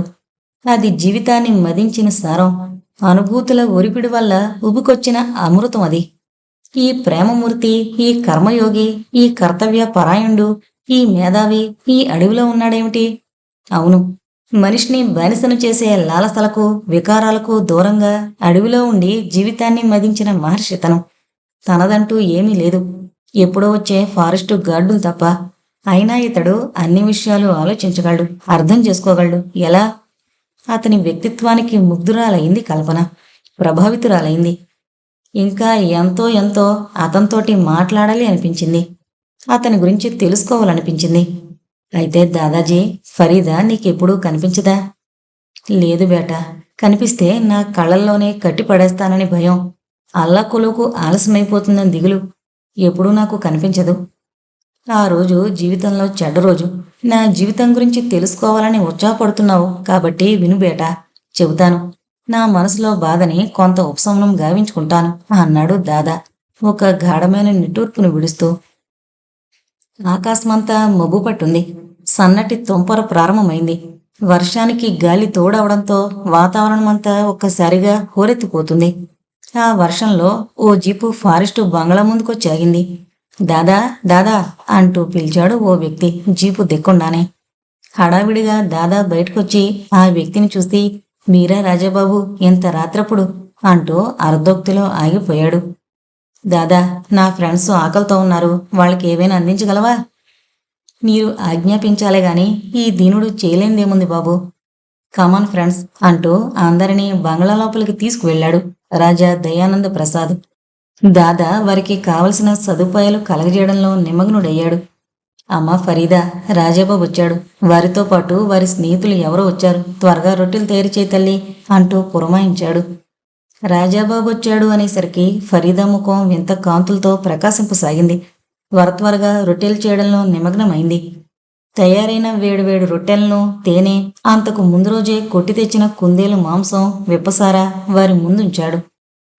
వెదురు బియ్యపు రొట్టెలు రుచి మరిగిన వారవడంతో ఆవురావురుమంటూ రొట్టెలపైకి ఎగబడి తేనెలో ముంచుకుంటూ కుందేలు మాంసం నంజుకుంటూ విప్పసార తాగనారంభించారు. వారి ఆతృతను చూసి దాదా లోలోన నవ్వుకోకుండా ఉండలేకపోయాడు. అప్పటి వరకు ఉరుములతో మెరుపులతో విజృంభించిన వరుణదేవుడు శాంతించాడు. కాని వాయుదేవుడు తన ప్రతాపాన్ని చూపసాగాడు. వారికి సదుపాయాలు కలగజేయడంలో నిమగ్నుడైన దాదా పూర్తిగా తడిసిపోయాడు. చలికి వణకసాగాడు. మబ్బులు పట్టినప్పుడు దాదాకి ఆయాసం రావడం రివాజు. ఆయాసంతో శ్వాస పీల్చడం కష్టంగా ఉంది. ఇవేమీ తమకు పట్టనట్లు కేరింతలతో పార్టీ చేసుకుంటున్న రాజు మిత్ర బృందం. ఆయాసం అధికమవడంతో అక్కడ ఉండలేక అవుట్ హౌస్కొచ్చాడు దాదా. అతని పరిస్థితి చూసి ఫరీదా, దాదా అంటూ అతన్ని పక్క మీదకు చేర్చి ఒక్క ఉదుటిన బయటకొచ్చి బంగ్లా వైపుకు పరిగెత్తుకెళ్ళింది. రాజాబాబు, దాదాకి మళ్ళీ ఆయాసం వచ్చింది. నల్లమెత్త ఆకుల కోసం అడవి లోపలికి వెళ్ళాలి, నాకు భయంగా ఉంది, తోడుగా రాగలవా అని అర్థించింది. అప్పటికే తారాస్థాయికి చేరిన వారి కేరింతలు, విప్పసార వారి మనసును పూర్తిగా లొంగదీసుకున్నాయి. ఒరే, వయసులో ఉన్న ఆడపిల్ల తోడు రమ్మంటుందిరా, వెళ్ళరా పాపం అంటూ అవహేళనగా మాట్లాడారు. నేను తోడురానా పాప అంటూ వాళ్లలో ఒకడు ముందుకొచ్చాడు. గుప్పున విప్పసార కంపు కొట్టడంతో ఒక్కడుగు వెనక్కి వేసింది ఫరీదా. ఒరే, తప్పురా, ఆడపిల్ల సహాయం అడిగితే అలాగేనా మాట్లాడేది, రామ్మా నేను తోడొస్తాను అంటూ ఫరీదా చేయి పట్టుకున్నాడు మరొకడు. అతని చేతిని విదిలించుకొడుతూ వాళ్ళు తనకే విధమైన సహాయం చేయలేరని గమనించి వెంటనే వెనక్కి పరిగెత్తింది. ఒరే, ఆడపిల్ల ఒంటరిగా వెళుతోంది, అసలే వాతావరణం చాలా కోల్డ్గా ఉంది, ఇప్పుడు తోడు కావాలరా అంటూ అందులో ఒకడు ఆమె వెళ్లిన వైపుగా దూసుకుపోయాడు. వీరి మాటలేవి గమనించే స్థితిలో లేడు రాజా దయానంద ప్రసాద్. విప్పసార అతని మనసును పూర్తిగా ఆక్రమించుకుంది. అమావాస్య కావడంతో ఆకాశంలో చంద్రుని జాడలేదు. ఫరీదా నల్ల ఉమ్మెత్త ఆకు కోసం అడవంతా చీకట్లో వెతకసాగింది. అంతలో పొద కనపడ్డంతో అటువైపు అడుగు వేసింది. పొద మధ్యన శబ్దం అవడంతో ఓ అడుగు వెనక్కి వేసింది. ఏదైనా జంతువు పొంచుందేమోనన్న భయంతో. ఆమె శరీరం అంతటి చలిలోనూ చిరుచెమటలు పట్టసాగింది. అంతటి చలిలోనూ ఆ పొదలో కూర్చున్న ఓ మృగంలాంటి మనిషి తన తృష్ణని తీర్చుకుంటానికి ఇక ఆగలేక ఆమె వైపుకొచ్చాడు. అనుకోని ఆ సంఘటనకి ఆమె ఒక క్షణం మానుప్రడి అడవిలోకి పరిగెత్తింది. ఆ మృగం ఆమెని వెన్నంట సాగింది. తాగిన మైకంలో అతడు ఓ పుట్ట మీద కాలు వేశాడు. అసలే ఆకలితో ఉన్న ఆ కృష్ణసర్పం కుబుసం విడుస్తూ తోకపై లేచి అతని పాదంపై కాటు అందుకుంది. తాగిన మైకంలో దాన్ని కూడా గమనించకుండా ఆమె వెనక పడసాగాడు. కొంచెం కొంచెం అతని శరీరంలో మార్పు రాసాగింది. ఆమెకి దగ్గర కాసాగాడు. ఆయాసంతో పరిగెత్తలేక కోల్బడిపోయిందామె. తాగిన మైకం పూర్తిగా వదలకపోవడంతో అతడు ఆమెని వశపరుచుకున్నాడు. ఆమె గింజుకోసాగింది. అతని పట్టు నుండి విడిపించుకోవడానికి విశ్వ ప్రయత్నం చేయసాగింది. అతడి తృష్ణ తీరేదాకా అతని పట్టు నుండి విడిపించుకోలేనని అతడికి లొంగిపోయింది ఫరీదా. అతడి తృష్ణ తీర్చుకుని అలానే వెనక్కి విరుచుకుని పడిపోయాడు అతను. అది గమనించి ఫరీదా లేచి బంగ్లా వైపుకి పరిగెత్తసాగింది. ఏదో తెలియని నిస్సత్తువ ఆమెని ఆవహించసాగింది. ఆమెలో ఏదో తెలియని మార్పు రాసాగింది. బంగ్లా మెట్లు ఎక్కుతూనే దాదా అంటూ విరుచుకుపడింది ఫరీదా. అంత ఆయాసంలో కూడా కూతురి ఆర్తనాదం విని బయటకొచ్చాడు దాదా. ఫరీదా నోటి వెంట నొరగలు రాసాగాయి. శరీరం నీలవర్ణానికి మారసాగింది. గుడ్లు తేలేస్తోంది. కూతురు పరిస్థితి గమనించి, అమ్మా, ఎంత ఘోరం జరిగింది తల్లి. నాకు ఆయాసమని నల్ల ఉమ్మె తాకు కోసం వెళ్ళిన నువ్వు పాము కాటుకి గురయ్యావా తల్లి అంటూ విలపించసాగాడు. అతని బాధ ఎదురుగా ఉన్న శవాన్ని చూడడంతో తాగిన విపసార మైకం ఒక్కసారిగా దిగిపోయింది రాజా దయానంద ప్రసాద్కి. దాదా, ఏది ఎప్పుడు ఎలా జరగాలో జరగక మానదు. ఇక జరగవలసిన కార్యక్రమాన్ని చూడు అంటూ దాదా దగ్గరగా వచ్చి అతన్ని ఓదార్చసాగాడు. దాదా చిన్నపిల్లాళ్లా ఏడవసాగాడు. ఎదుగొచ్చిన కూతురు తన కళ్ళ ముందే మరణించడంతో ఆ రుద్రుడి మనస్సు విలపించసాగింది. రాజా జరగవలసిన కార్యక్రమాన్ని దగ్గరుండి సవ్యంగా జరిపించి దాదా దగ్గర సెలవు తీసుకున్నాడు. ఈ హడావిడిలో కనిపించని తమ మిత్రుని గురించి పట్టించుకున్నవారు లేరు. ఫరీదా పాము కాటుతోనే మరణించింది అని ఆనాటి నుంచి ఈనాటి వరకు దాదా అనుకుంటూనే ఉన్నాడు. అలా తండ్రి రుణం తీర్చుకుని అల్లా దర్బారులో అధిష్ఠించాలని త్వరగా వెళ్ళిపోయింది తల్లి. నేను అల్లా పిలుపు కోసం ఎదురుచూస్తూ ఈ కట్టెను ఈడుస్తున్నాను, కాలం దొర్లిస్తున్నాను. కాలం తల్లి దొర్లిపోవడం దాని స్వభావం. దాని చక్రాల కింద పడి ఎన్ని కోట్ల జీవరాశులు నలిగిపోలేదంటావు. రేపు నేనేమవుతాను? ఆ తర్వాత ఈ కట్టెను అంటిపెట్టుకున్న ఆశలు, అభిరుచులు అవన్నీ ఏమవుతాయి? ఇంకా ఏదో గొణుగుతూనే ఉన్నాడు. దాదా కథని ఎంతో ఆసక్తిగా ఆలకిస్తోన్న కల్పనకి కన్నీరాగలేదు. మనసంతా కిలికినట్లయింది. దాదాజీ, కొండంత విషాదాన్ని మోయమని ఈ బ్రతుకు నిర్దేశించిన ఈ భగవంతుడు ఎంత దయమాలినవాడో చూసావా? లేకపోతే ఈ వయసులో నీకు ఈ కష్టాలేంటి అంది ఎంతో సానుభూతిగా. తప్పు తల్లి, అలా అనకు. మన అసక్తతకు సమాధానం దైవనింద కాదు. మనిషి జీవితానికి పరిమితులు ఎలా ఉన్నాయో అలాగే మనిషి శక్తికి పరిమితులున్నాయి. ఆ పరిమితులే లేనప్పుడు మానవజాతి చరిత్ర ఏనాడో అంతరించిపోయేది. విద్వేషాలతో సృష్టిని మనం అర్థం చేసుకోవాలే తప్ప అది మన అర్థాన్ని అనుసరించదు అంటూ వివరించాడు దాదా. విప్పారిన కళ్ళతో రెప్పవేయడం మరిచి దాదాని చూస్తోంది కల్పన. పండిపోయిన అతని రూపం వెనక, విషాదం నిండిన అతని చూపుల వెనక ఏదో మహనీయత కనిపిస్తోంది. దాదాజీ, ఇంత అద్భుతమైన జీవితానుభవము, తెలివి కలిగిన నువ్వు ఈ అధ్వానపు అడవిలోకి ఎలా వచ్చి పడ్డావు అని ప్రశ్నించింది. దాదా చిరునవ్వు విసిరాడు. బేటీ, ప్రతి మనిషి జీవితంలోనూ ఎన్నో కథలుంటాయి. జీవితం అంటే చరిత్ర, చరిత్ర అంటే కథా సాగరం. ఎవరి జీవితంలోని కథలు వారికి అత్యంత ప్రధానంగా కనిపిస్తాయి. కళ్ళు విప్పి లోకాన్ని అర్థం చేసుకోవాలని తహతహలాడే నీ వంటి మంచి మనసు కలవాళ్ళకి పక్క వ్యక్తుల గురించి తెలుసుకోవాలనుంటుంది. నువ్విప్పుడు వేసిన ఈ చిన్ని ప్రశ్నకు సమాధానం నా జీవితమే అన్నాడు. కల్పన ఆసక్తిగా ముందుకొంగి ఏకాగ్రతతో వినసాగింది. దాదా కళ్ళు అరమోడిచి గతంలోకి తల్లీనుడైపోయి చెప్పసాగాడు. అది కథలాంటి జీవితం. జీవితమంతా నిండిన కథ, కథగా మారిన జీవితం. తల్లిని తండ్రిని అంత చిన్నతనంలో ఎందుకు వదిలేశానో నాకిప్పుడు బాగా జ్ఞాపకం లేదు. అప్పటికి నా వయసు 10 కూడా దాటదు. అంత చిన్నతనంలో అన్ని బంధాలు తెంచుకుని బయటపడ్డాను. బేటీ, ఈ దురదృష్ట జీవితంలో గొప్ప విషాదకరమైన అనుభవం ఏంటంటే నా తల్లిదండ్రుల ముఖాలు కూడా నాకిప్పుడు గుర్తుకు రావు. మా ఇల్లు ఎలా ఉండేదో కూడా మరిచిపోయాను. ఓ సుప్రభాతాన ఇల్లు వదిలి డబ్బు లేకుండానే రైలెక్కేశాను. అది ఎక్కడకు తీసుకుని వెళుతుందో నాకు తెలీదు. దాదాపు 1 రోజల్లా ప్రయాణం చేసింది. అందరూ దిగిపోతూ ఉంటే నేను కూడా దిగిపోయాను. టికెట్ కలెక్టర్ నన్ను వాకిలి దాటి పోనీలేదు. ఒక పక్కన నిలబెట్టి తన పని తాను చూసుకోవడంలో నిమగ్నుడయ్యాడు. అలాగే చాలాసేపు నిలబెట్టాడు. కాళ్ళు లాగడం ప్రారంభించాయి. కొంతసేపటికి ఓ పోలీసు కానిస్టేబుల్ వచ్చాడు. అతడికి నన్ను అప్పగించి తాను చేతులు దులుపుకున్నాడు టికెట్ కలెక్టర్. కానిస్టేబుల్ నన్ను అతని దగ్గరుండి బరబరా ఈడ్చుకు వెళ్తున్నట్టు లాక్కుపోయాడు. నేను ఊహించినట్లుగా నన్ను స్టేషన్లో తోసేలేదు, హోటల్కి తీసుకుని పోయాడు. అప్పటికి ఎర్రటోపీ వాళ్ళంటే విన్న మాటలన్నీ నిజం కావని, వాళ్లలో కూడా మంచివాళ్లు ఉంటారని అనుకున్నాను. ఒరే కొడక, ఏ ఊరు మీది అన్నాడు ముద్దగా. గోపాలపురం. పెద్దోళ్ళకి చెప్పకుండా పారిపోయి వచ్చేసావా? అవును. ఎట్టా బతుకుదామనిరా యాదవనాయాలా అన్నాడు పోలీసు భాషలో. బ్రతకడం అంటే ఏంటో తెలియని వయసు నాది. గుడ్లు మెటకరించి చూస్తున్నానే తప్ప ఏ సమాధానం చెప్పలేదు. కూడెట్టా గడుసుద్రా సన్యాసి వివరించాడు పోలీసు. కూడు పేరు ఎత్తగానే నోట్లో నీరురింది. అప్పటికే ఆకలితో పేగులు చుట్టలు తిరుగుతున్నాయి. నా చిన్న బుర్రలో తడుక్కున ఓ ఆలోచన మెరిసింది. ఏదైనా పని దొరికితే చేస్తాను. ఏం పనులు చేతనొచ్చిరా కొడకా నీకు? ఏదైనా సరే అంటూ నసిగాను. కొంపలు అంటుకుపోయినట్లు గొల్లును నవ్వాడు పోలీసు.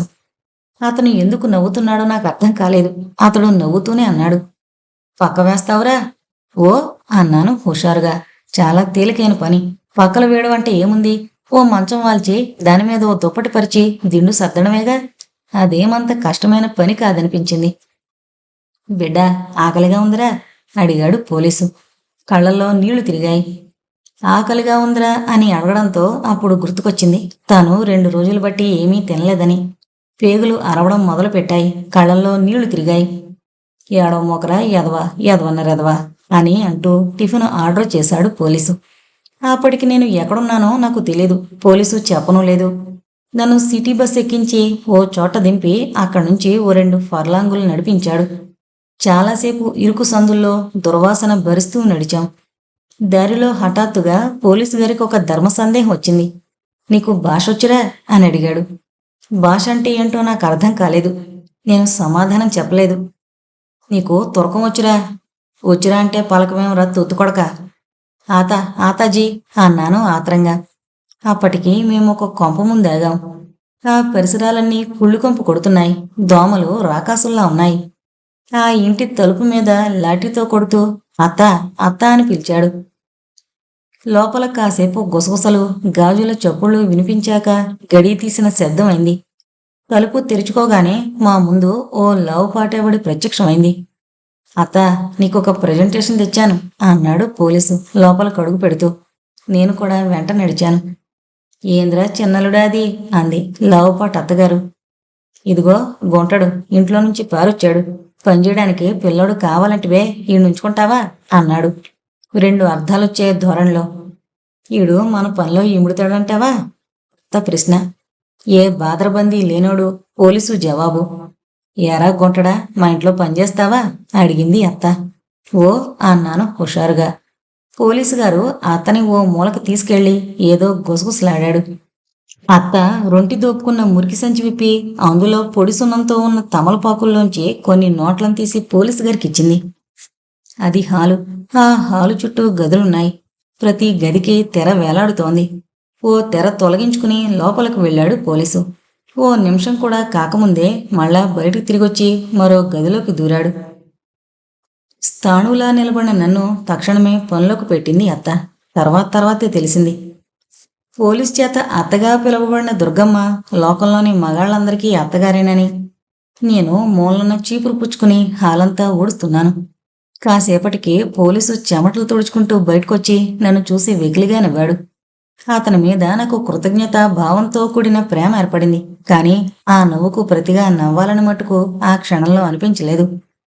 నా చేతిలో ఓ 10 పైసలు నాణం ఉంచుతూ, దొంగతనానికి మాత్రం తలపడ మోకరా తొత్తుకొడక, అది లేకపోతే లోకంలో ఎక్కడన్నా బతకచ్చు అని ఓ అద్భుతమైన సలహా నా ముందు పారేసి తానేదో చట్టసమ్మతమైన పనులు చేస్తున్నట్లు వెళ్ళిపోయాడు.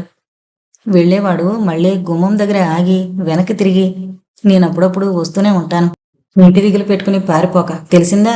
ఏదన్నా కావలిస్తే అత్తనడుగు, అది నీకు కూడా అత్తే వద్దురోయ్ అని ముసిముసి నవ్వులు నవ్వుకుంటూ వెళ్ళిపోయాడు. నేను తలంచుకుని నా పని చేయడంలో పడ్డాను. కొన్నాళ్ళు జరిగాక ఇక్కడ జరిగే తంతు నాకు పూర్తిగా అర్థం అవడం ప్రారంభించింది. అది హైదరాబాద్ నగరం. నేను ఉంటోంది మెహబూబాక మొహందీలో ఓ తక్కువ రకం ప్రాంతం. అక్కడ నాకు జీతం అంటూ ఏమీ లేదు. తినటానికి, ఉండటానికి, కట్టుకుంటానికి హాయిగానే నడుస్తోంది. డబ్బుతో నాకు ఏ అవసరం కలగలేదు. ఎప్పుడైనా సెలవు రోజు సినిమాకు వెళ్లాలంటే కుసుమ డబ్బులిచ్చేది. ఇంకా దేనికన్నా కూడా కావాలంటే ఇచ్చేది. కుసుమకు బజార్ నుండి ఏదన్నా తేవాలన్నా, సినిమాకు తోడు వెళ్లాలన్నా నేను హాజరయ్యేవాణ్ణి. ఆమె వయస్సు నాకన్నా 15 సంవత్సరాలు పెద్ద. అయినా మా మధ్య ఎంతో పవిత్రమైన స్నేహం ఉండేది. తన కష్టాలన్నీ నాతో చెప్పుకునేది.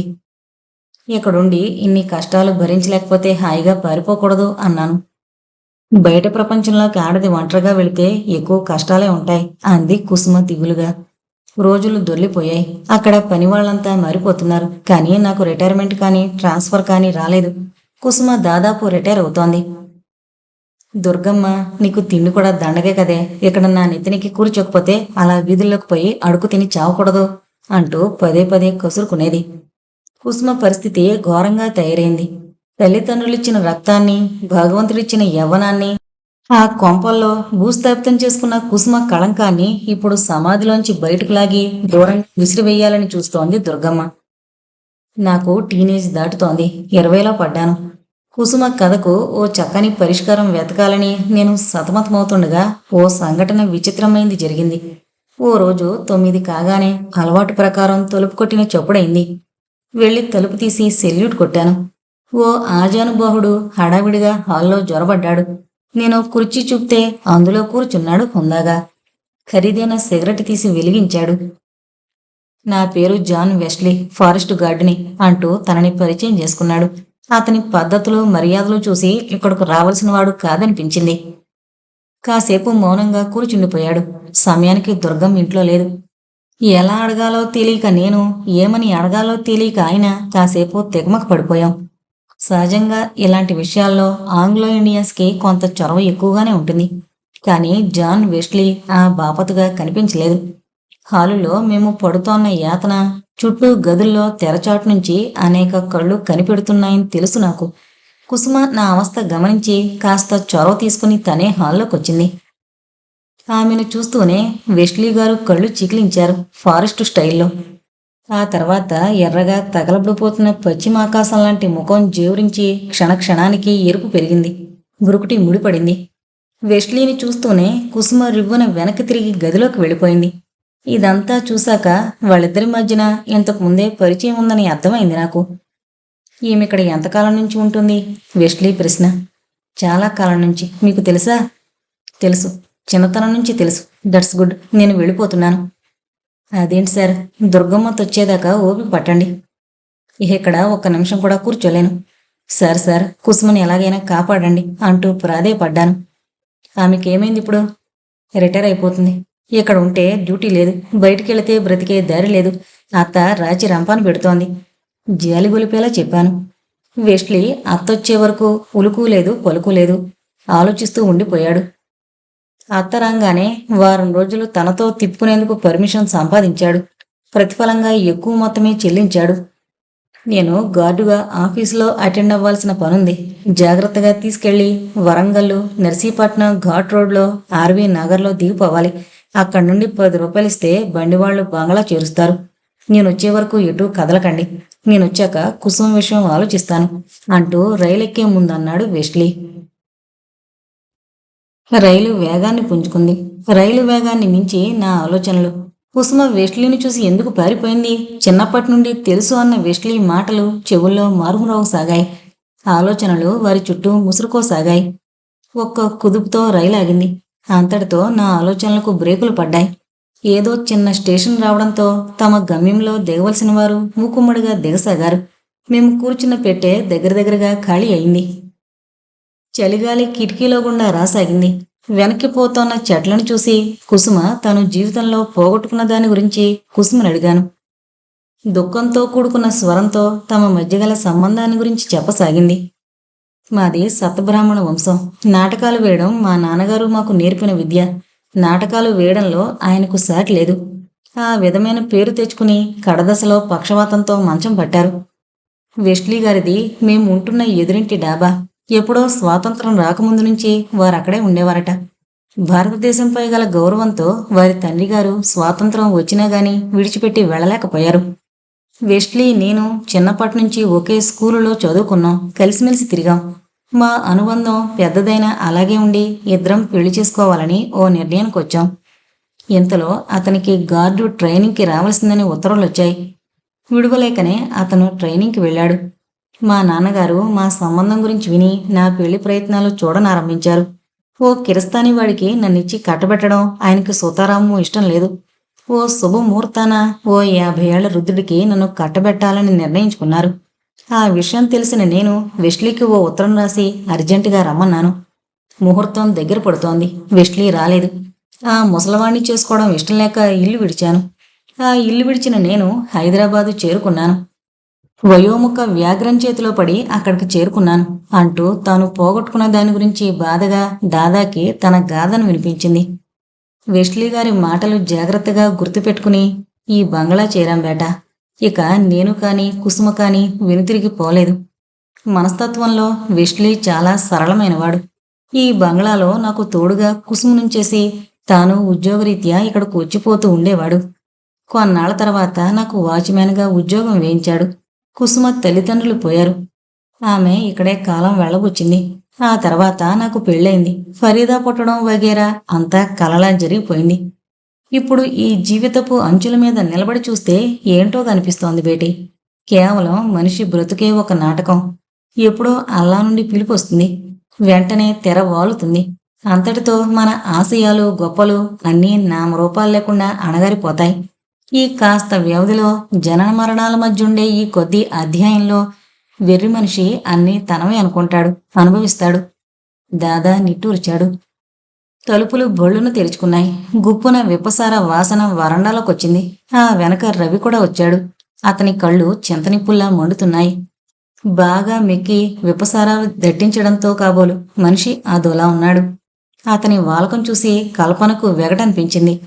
రవి కొత్త అవతారం ఎత్తినట్లుగా అనిపించింది. మీ సోది ఇప్పుడల్లా అయ్యేది కాదు, పద లోపలికి అన్నాడు రవి తాళి కట్టిన మొగుళ్ళ కల్పనను ఉద్దేశించి. ఆ అండంలో తెచ్చిపెట్టుకున్న అధికారం ఉంది. ఊహించుకోవడానికి అనేక అపార్థాలు, భయపడ్డానికి కావలసిన ఆధారాలు ధ్వనిస్తున్నాయి ఆ స్వరంలో. నిన్నెవరూ డిస్టర్బ్ చేయలేదుగా, పడుకో రవి. నాకు నిద్ర రావడం లేదు. అవును, నిద్రలా వస్తుంది? నువ్విప్పుడు నీ మనసుకే బానిసవు. అర్థం చేసుకున్నావు కదా, థ్యాంక్స్. లోపలికి రా. వెళ్ళమ్మా, నీ భర్తను నొప్పించుకో అన్నాడు దాదా. నీకు తెలీదు దాదా, రవి నాకు ఏమీ కాడు, ఏమీ కాడు. కల్పన వెక్కి వెక్కి ఏడుస్తోంది. నిజానికి నిలువెల్లా వణికిపోతోంది. కళ్ళు పెద్దవి చేసి పులిలా చూశాడు దాదా. మాధవరావు గారి అబ్బాయి విమానాల్లో పనిచేస్తున్నాడని విని చాలా ఆనందించింది గౌరీదేవమ్మ గారు. అయితే రవి ఎప్పుడూ ఇంటి పట్టునున్నాడు. ఓ రోజు ఇండియాలో ఉంటే ఓ రోజు కువైట్లోనో, మరో రోజు డమన్స్కన్లోనో, ఇంకో రోజు లండన్లోనో ఉంటాడు. అతడు ఎన్ని దేశాలు తిరిగినా ఎప్పుడో ఒకప్పుడు ఇంటికి రాక తప్పదు. ఆ అదను చూసుకుని గౌరీదేవమ్మ మాధవరావు గారింట్లో ఊడిపడేది. మాట మంతి కలుపుకుంటూ రవిని ఆకాశంలోంచి మనుషుల్లోకి దింపేది. రవికి చాలా ఎక్కువగా ఆలోచించడం, చాలా లిమిటెడ్గా మాట్లాడడం అలవాటు. గౌరీదేవమ్మ గారు ఎక్కడెక్కడ సంగతులు చుట్రెక్కాలు తిరిగేస్తూ ఉంటే విసుగ్గా ఉండేది. పెద్దావిడ కావడం వలన, తనంటే ప్రత్యేకమైన శ్రద్ధ చూపించడం వలన బయటపడలేకపోయేవాడు. కల్పన అంతో ఇంతో కాలేజీ చదువులు వెలిగించి ఉండడాన ఆధునిక ప్రపంచం ఆమెకు తెలుసు. బామ్మగారి దగ్గర సాగకపోయినా ఫ్యాషనబుల్గా ఉండడం చేతనవును. బామ్మగారి అతి చేదస్థాల నుండి బయటపడ్డానికి రవి ఆలంబనయ్యాడు. గౌరీదేవమ్మ గారి దృష్టిలో ఆడది గడప దాటకూడదు. ఎందుకు దాటకూడదని వాదిస్తే భారతనారి పతియే ప్రత్యక్ష దైవంగా పూజించాలి. తనకు కావలసిన ప్రతీదీ అతని ద్వారానే పొందాలి. తెగించి ఏ పని చేయకూడదు. ఆడది తిరిగి చెడుతుంది, మగవాడు తిరక చెడతాడు అని ఉపన్యాసం మొదలు పెడుతుంది. రవితో కలిసి బయటకు వెళితే గౌరీదేవమ్మ నోరు నొక్కునేది. ఏమనేది కాదు. అటు వద్దని కూడా చెప్పలేకపోయేది. అందుకోసంగానే రవితో పరిచయం పెంచుకుంది కల్పన. ఓ రోజు బాగా చీకటి పడ్డాక నియాన్ లైట్ల వెలుగులో ట్యాంకు బండ మీద నడుస్తున్నారు ఇద్దరు. హుస్సేన్ సాగర్ మీద గుర్రపు డెక్క తివాచిలా పొరుచుకుపోయింది. ఫ్లడ్ లైట్ల కాంతిలో పాలరాతి గుడి వెన్నెల గుడిలా వెలిగిపోతోంది. ఎర్ర లైట్లు, పచ్చ లైట్లు వెలిగిస్తూ ఆర్పివేస్తూ బేగంపేట మీద విమానాలు చక్కెర్లు కొడుతున్నాయి. హైకోర్టు మీద శిఖరాలు బంగారు కొండల్లా మెరుస్తున్నాయి. నాకు కాళ్ళు లాగుతున్నాయి బాబు, కారులో వెళదాం అంది కల్పన. కారు దగ్గరలోనే పార్క్ చేసింది.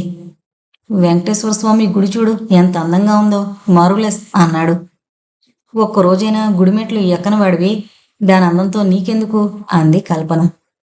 అందాన్ని ఆరాధించే వాళ్ళకి అది ఏ రూపేణా ఉన్నా ఒకటే, రవి నవ్వుతూ సమాధానం చెప్పాడు.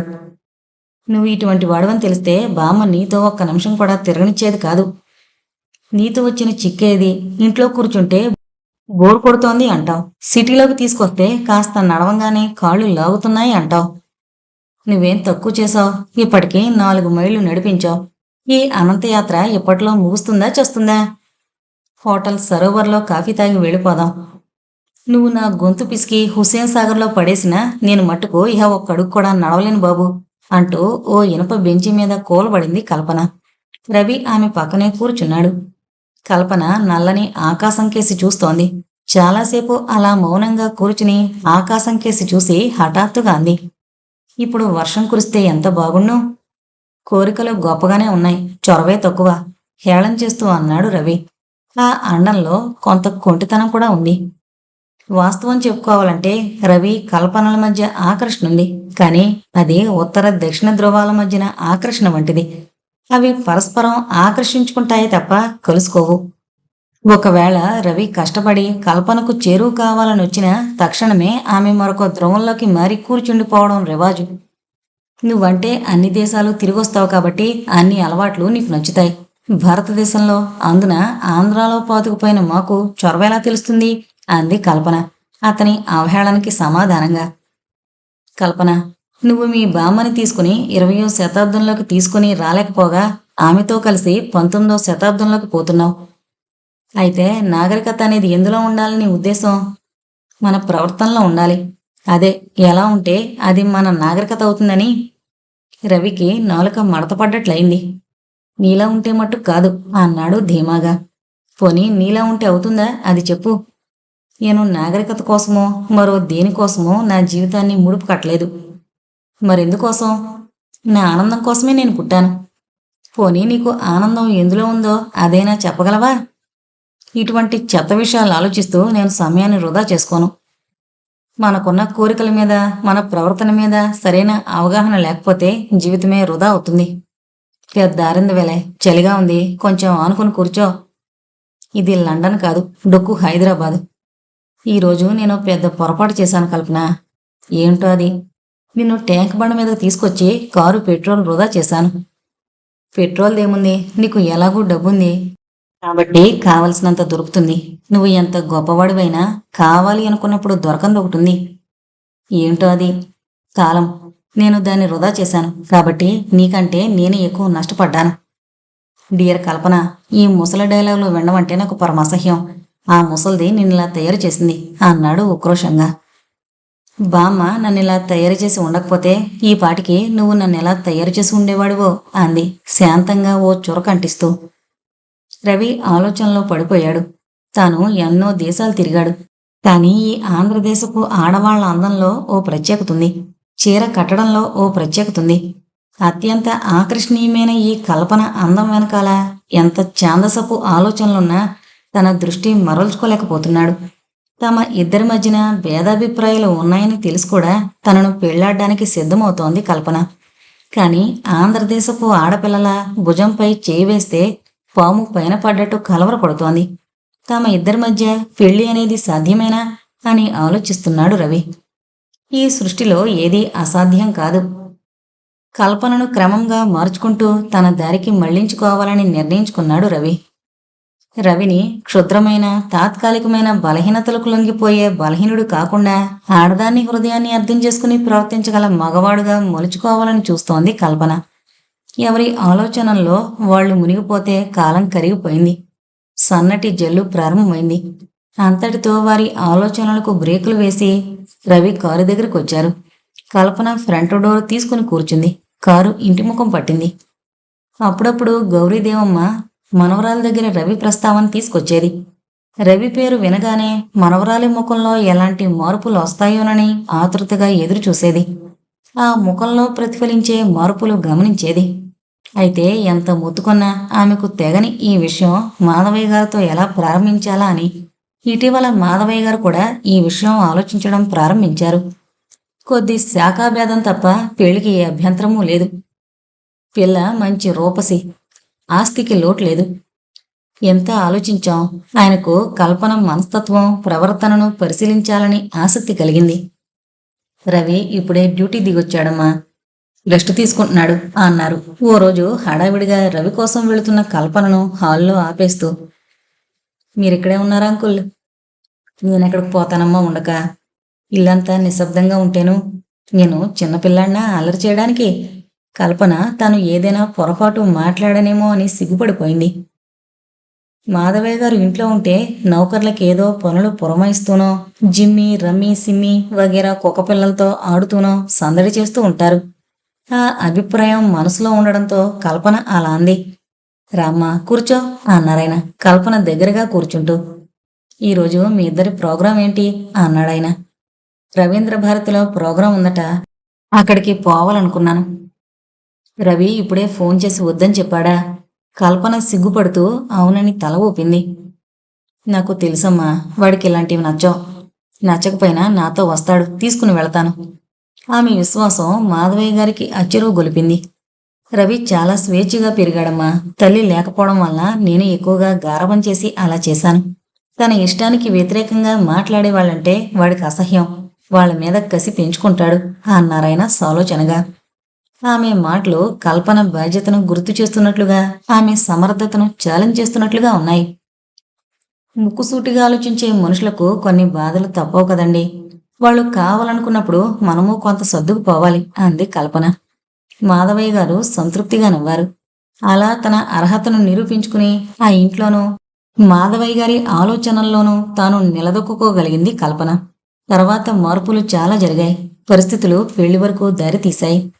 నిశ్చితార్థం పెట్టుకోవడానికి నిర్ణయం జరిగింది. అది రేపే జరగాల్సి ఉండగా ఈ విమాన ప్రయాణం ఒకటి దాపురించింది. రిపేర్లో ఉన్న విమానాన్ని బాగు చేయించి ట్రైల్కి ఫ్లయింగ్ ఆఫీసర్ రవికి అప్పగించారు. Ranjit Varma copilot. అది ప్యాసింజర్ విమానం. ఎలాగో పర్మిషన్ సంపాదించి ట్రైల్ వెళ్లేటప్పుడు కల్పనను కూడా విమానం ఎక్కించాడు రవి. రవి కంట్రోల్ చేస్తూ ఉండగానే విమానంలో వెళ్లాలని కల్పన ఎప్పటినుండో కోరుకుంటోంది. ఆ కోరిక తీరే వేళకు పులి మీద పుట్రలా ఈ ప్రమాదం వచ్చి పడింది. ఎలాగో ఆ ప్రమాదం నుండి బయటపడ్డామనుకుంటే విప్పసారా తాగి రవి బ్యాలెన్స్ కోల్పోయాడు. దాదా మొదట్లో వీళ్ళిద్దరూ భార్యాభర్తలే అన్న అభిప్రాయంలో ఉన్నాడు. ఆ తర్వాత నిజం తెలిసి జరగబోతున్న ప్రమాదాన్ని ఊహించాడు. అతని కళ్ళు విశాలమయ్యాయి. పులిలా చూస్తున్నాడు. కల్పన లోపలికి వెళ్ళు. రవి గద్దింపు. నాకు నిద్ర రావడం లేదు. నువ్వు వరండాలో కాలక్షేపం చేయడానికి వీల్లేదు. ఎందుకట? ఇక్కడ వరండాలో ఉంటే రాత్రులు చాలా ప్రమాదం. పులులు అవి తిరుగుతూ ఉంటాయి. అతని మనస్తత్వం కల్పనకు బాగా అర్థమైపోయింది. ఇలా ఇరుక్కుపోవలసి వస్తుందని అనుకుంటే ఆమె అసలు బయలుదేరడమే జరుగుండేది కాదు. కాసేపు తిరిగి రావడమే కదా అని బయలుదేరింది. ఇప్పుడలా? లే కల్పన అంటూ దాదా మీద కొంగి కల్పన చేయి పుచ్చుకున్నాడు రవి. ఆమె తుఫాను గాలికి తమలపాకులా వణికిపోతోంది. భారతదేశంలో అనాదిగా ఆడదాని మీద ఇటువంటి దాడులు అనేకం జరిగాయి. అయితే ఆ దాడి చేసిన వాళ్లే ఓడిపోయారు. రవికి బాగా కైపెక్కింది. కల్పన చేయి పుచ్చుకుని బలంగా లాగాడు. నిలదొక్కుకోవడానికి ఏ ఆధారం దొరకని కల్పన దాదా కాలు పుచ్చుకుని నిలదొక్కుంది. కల్పన చెయ్యి దాదా మీద పడగానే దాదా చివున తన కాళ్ళు వెనక్కి లాగేసుకున్నాడు. సడలిపోతోన్న అతని శరీరంలోని అవయవాల్లో ఎక్కడలేని చైతన్యం వచ్చింది. రివ్వున లేచి నిలబడి పిడికిలి బిగించి రవి వైపు బలంగా విసిరాడు. ఆ దెబ్బ రవి ముఖం మీద తగిలింది. రవి బాగా కోపం తెచ్చుకుని యూ డర్టీ బిచ్ అంటూ దాదా చేయి పుచ్చుకుని వరండా చివరకు ఈడ్చుకుపోసాగాడు. రవి రవి దాదాను వదిలేయ్ అంటూ అరుస్తోంది కల్పన. రవి ఇదేమీ వినిపించుకోలేదు. వరండా మరో చివరకు ఈడ్చుకుని పోయాడు. ముసలి పీనుగా అడ్డొచ్చావంటే ప్రాణం తీస్తాను అంటూ ఆయాసంతో రొప్పుతున్నాడు రవి. దాదా రవి కాళ్లను బలంగా పట్టుకుని వదలలేదు. బాబు, నిన్ను నమ్మి నీ వెంటొచ్చిన ఆడబిడ్డకు అన్యాయం చేయకు అని బ్రతిమాల సాగాడు. న్యాయం అన్యాయం అనేవి నాగరిక ప్రపంచం తెలియకుండా అడవిలో బ్రతికే నీకెలా తెలుస్తుంది? లే వదులు కాళ్ళు అంటూ విదిలించాడు రవి. అవును బాబు, నాగరికత అంటే ఏంటో నాకు తెలీదు. అడవిలో దిక్కు లేకుండా తిరిగే నీకు సాటి మనిషిగా ఆశ్రయం ఇచ్చాను. ఆకలితో అలమటించిపోతున్న నీకు పట్టడనం పెట్టాను. దానికి ప్రతిఫలంగా నాగరికత తెలిసిన మనిషిగా నన్ను చచ్చిపోయిన మొలపందిని ఈడ్చినట్లు నేల మీద ఈడ్చావు. నువ్వు నిన్ను నమ్మొచ్చిన ఆడపిల్ల బ్రతుకును అన్యాయం చేయాలని తలపడ్డావు. నువ్వు చెప్పిన నాగరికత అదే కదూ? అదే నాగరికత అయితే నేను అడవి మనిషిగా బ్రతకడానికి ఇష్టపడతాను అన్నాడు ఆవేశంగా. ఆడామగా కలిసి తిరిగితే సుఖపడితే అది అన్యాయం అవుతుందా అంటూ దబాయించాడు రవి. ఇద్దరూ ఇష్టపడితే అది మానవతకు మహనీయులను ఆపాదించే ప్రేమ అవుతుంది. నీలా ఇష్టపడిన వాళ్లను బలాత్కరిస్తే అది పశువాంచవుతుంది అన్నాడు దాదా. నీ నీతి పాఠాలు నాకెందుకురా ముసలు తొక్కు అంటూ కాలు విదిలించాడు రవి. దాదా వరండా అంచున ఉండడంతో ఆ విసురుకు కింద పడిపోయి పెద్దగా మూలిగాడు. రవి ఆవేశంగా కల్పన వైపు తిరిగాడు. కల్పన అడవిరాజును చూసిన లేడిలా మెరుపు తీగల మెట్లు దిగి చీకట్లో కలిసి కనిపించకుండా పోయింది క్షణాల్లో. కల్పన ఆగు ఆగు అంటూ ఆయాసంతో వేడి నిట్టూర్పులతో ఒళ్ళు మరిచిపోయి ఆమెను వెంటాడసాగాడు. మాధవయ్య గారు కల్పనను కోడలుగా తెచ్చుకోవాలని నిర్ణయించుకున్నారు. కొద్దిపాటి శాఖ భేదాలున్నాయి, కానీ కాలాన్ని బట్టి అవే సర్దుకుపోతాయని సరిపెట్టుకున్నారాయన. గౌరీదేవమ్మ గారికి పరమ సంతోషమైంది. రవి కల్పన కలిసి ఊరంతా తిరిగి రావడం ఇప్పుడు ఆమెకు విడ్డూరంగా లేదు, సంతోషంగా కూడా ఉంది. అలా పరస్పరం ఇష్టపడి తాంబూలాలు పుచ్చుకోవాలి అనుకుంటున్నారు. అటువంటి సమయంలో ఓ ఆగంతకుడొచ్చి అల్లకల్లోలం సృష్టించాడు. అతడి వయసు 25 సంవత్సరాలు, మంచి స్ఫురద్రూపి, కివి అయిన విగ్రహం, ఆరోగ్యంగా చిరునవ్వుతో చిందులాడే ముఖంతో చూసేవాళ్ళని ఇట్టే ఆకట్టుకునేవాడు. మాధవయ్య గారు పబ్లిక్ గార్డెన్లో ఓ బెంచ్ మీద కూర్చునున్నారు. ఆ రోజు రవీంద్ర భారతిలో కల్చరల్ ప్రోగ్రాం ఉంది. రవి కావాలని కల్పించుకుని ఆ ప్రోగ్రాం ఏర్పాటు చేయించాడు. మాధవయ్య గారు ఒంట్లో రవ్వంత నలతగా ఉన్నట్టుగా ఫీల్ అవుతూ ఉంటే ప్రోగ్రాంకి తప్పనిసరిగా రావాల్సిందని తండ్రిని కోరాడు. కొడుకు ఉత్సాహం చూసి అటువంటి కార్యక్రమాలపై అతడు మనసు పడ్డంతో కాదనలేక తన ఆరోగ్యం మాట మరిచిపోయి సరేనని ఒప్పుకున్నాడాయన. ప్రోగ్రాం మొదలవడానికి ఇంకా గంట టైం ఉందనగానే ఆయన వచ్చేశారు. కాసేపు అలా గార్డెన్లో తిరిగి రావాలనిపించింది. ఒంటరిగా బయలుదేరొచ్చి గార్డెన్లో ఓ బెంచ్ మీద కూర్చున్నాడు. కాసేపటికి కళ్ళు తిరుగుతున్నట్లు అనిపించింది. గొంతుక తడారిపోతున్నట్లుగా అనిపించడం, దాంతోపాటు గుండెల్లో దడ ప్రారంభమయ్యాయి. కాస్త సర్దుకుని కూర్చున్నారు. గుండెల్లో దడ కొంచెం నిమ్మళించి మళ్లీ ఉధృతం కావడం మొదలుపెట్టింది. ఒంటరిగా గార్డెన్స్కి వచ్చి తాను చాలా పొరపాటు చేశానని అనిపించింది ఆయనకు. కానీ ఇప్పుడు ఏం చేయాలి? చుట్టూ పరికించి చూశారాయన. దూరంగా మరో బెంచి మీద కూర్చునున్న యువకుడు కనిపించాడాయనకు. బాబు, ఒకసారిలా వస్తావా? హీనస్వరంతో పిలిచారు. ఆ యువకుడు చివాలన లేచొచ్చాడు. ఏం కావాలండి మీకు అని ప్రశ్నించాడు. ఆయన కళ్ళల్లో కనిపించే భయాన్ని ఆధారం చేసుకుని ఏదో ఊహిస్తూ. ఆ యువకుని చూసి ఒక్క క్షణం మానుప్రడి ఎక్కడో చూసినట్లుగా భావించాడు, అంత బాధలోను. దగ్గరలో ఏదైనా హాస్పిటల్ ఉందా బాబు? మాటలు కూర్చుకుని అడిగారాయన. అప్పటికే ఒళ్లంతా తిమ్మిరిగా అనిపించింది. తల విసురుతున్నట్లుగా అనిపించింది. హై బీపీ వలన వెంటనే స్పృహ కోల్పోయారు. బెంచిపై నుండి కింద పడిపోతున్న ఆయన్ని చూసి పరిస్థితి గ్రహించి టాక్సీ పిలిచి దగ్గరలో ఉన్న నర్సింగ్ హోంలో అడ్మిట్ చేశాడా యువకుడు. కళ్ళు తెరిచేసరికి హాస్పిటల్లో మంచం మీద ఉన్నారు. ఏవో ఇంజెక్షన్లవి చేసినట్లు రెక్కలు లాగుతున్నాయి. ఆక్సిజన్ సిలిండర్లోంచి రబ్బరు గొట్టం సరాసరి ఊపిరితిత్తుల్లోకి ప్రాణవాయువు అందిస్తోంది. పక్కనే పార్కులో కనిపించిన యువకుడు కనిపించాడు.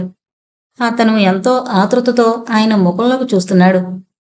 ఆయన కళ్ళు విప్పగానే అతని ముఖం సంతోషంతో విప్పారింది. పక్కకి తిరుగుదామంటే ట్యూబులు అడ్డంగా నిలిచాయి. స్పృహ రావడంతో ఆ యువకుడు డాక్టర్ని పిలిచాడు. డాక్టరు పల్సు చూసి నర్సును పిలిచి ఆక్సిజన్ ట్యూబ్స్ తీసేయమని చెప్పాడు. నర్సు వాటిని తొలగించింది. బాబు, నేనెక్కడున్నాను? లకడీకాపూల్లో ఉన్నారు. ఇప్పుడు టైం ఎంత? 5 గంటలయిందండి. తెల్లవారుతుందా? అవునండి. నా కోసం 11 గంటల సేపు కాలం వృధా చేశావన్నమాట. నన్ను క్షమించు. క్షమించడానికి ఏముందండి ఇందులో? సరైన సమయానికి ఒక వ్యక్తికి కావలసిన సాయం అందించాను. మనిషిగా పుట్టినందుకు అది నా బాధ్యత. నువ్వేం చేస్తుంటావు బాబు? గాలిలో ఎగురుతూ ఉంటానండి, చిరునవ్వుతో అన్నాడతను. విమానాల్లో పనిచేస్తున్నావా?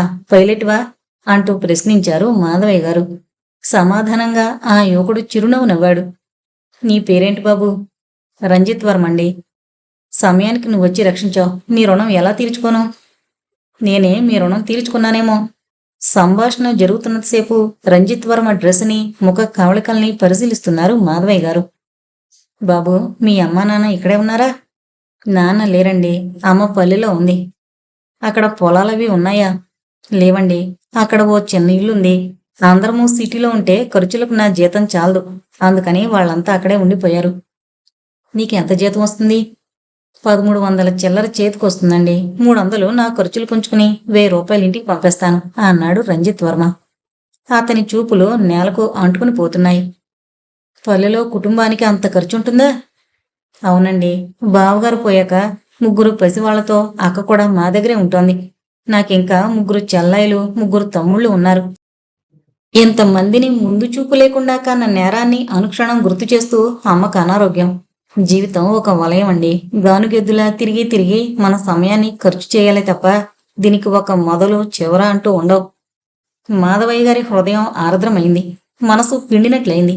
చిన్నతనంలో ఆయన అనేక కష్టాలు పడినవాడే. వ్యాపారంలో దిగాక ఇంత పెరిగింది. అతడిని చూస్తూ ఉంటే, అతడు చెప్పేది వింటూ ఉంటే తన బాల్యాన్ని గుర్తుకు తెచ్చుకున్నట్లు అనిపించింది. బాబు, నన్నిక్కడ ఎందుకు చేర్పించావు? అదేం ప్రశ్నండి, మీరు అపాయంలో ఉన్నారు కనుక. చేర్పించావు, బాగానే ఉంది. బిల్లు నేను ఇచ్చుకోలేను. రంజిత్ వర్మ పకాలను నవ్వాడు. అదా విషయం, దానికంత కంగారెందుకండి, నేనిస్తాను. అంత డబ్బు నీకెక్కడిది? జీతం తీసుకున్నాను, ఇంకా ఇంటికి పంపలేదు. అది ఖర్చు పెట్టేస్తే ఇంటి దగ్గర ఎలా గడుస్తుంది? మా అమ్మ నేను పంపే డబ్బుల్లో అవసరంగా వచ్చే ఖర్చులకని కొంత దాస్తుంది. దాంతో సరిపెట్టుకోమని ఉత్తరం రాస్తాను. బాబు, నువ్వెంత గొప్పవాడివి అంటూ కన్నీరు పెట్టారు మాధవయ్య గారు. 6 గంటలకి డ్యూటీ దిగిపోతూ డాక్టర్ మాధవయ్య గారి దగ్గరకు వచ్చాడు. ఇకేమీ పర్వాలేదని, పూర్తిగా రెస్టు కావాలని, అవసరం అనుకుంటే డిశ్చార్జీ తీసుకుని వెళ్ళిపోవచ్చునని చెప్పేశాడు. రంజిత్ వర్మ నిస్సంకోచంగా బిల్లు చెల్లించి వేశాడు. బయటకొచ్చాక ట్యాక్సీ ఎక్కుతూ అడ్రస్ చెప్పారు మాధవయ్య గారు. వర్మ తలుపు మూసేస్తూ, మీ ఆరోగ్యం జాగ్రత్త, ఒంటరిగా ఎప్పుడూ తిరక్కండి అని హెచ్చరిక చేసి వెనుతిరగబోయాడు. బాబు, వెళుతున్నావా? అవునండి. నా అడ్రస్ అడగకుండానే? సారీ, ఇదిగో ఈ స్లిప్ మీద మా ఆఫీసు ఫోన్ నెంబర్ ఉంది. నాకు ఫ్లయింగ్ లేని సమయంలో అయితే ఆఫీసులోనే ఉంటాను. నీకు ఫోన్ చేసి ఏం చెప్పమంటావు? మీ ఆరోగ్యం ఎలా ఉందో చెప్పండి. అయితే నీ డబ్బు తిరిగి తీసుకోవాలని లేదన్నమాట. ముక్కు మొహం తెలియని వాడివి అలా వెళ్ళిపోతే ఈ మహానగరంలో నన్ను ఎక్కడని వెతికి పట్టుకుంటావు?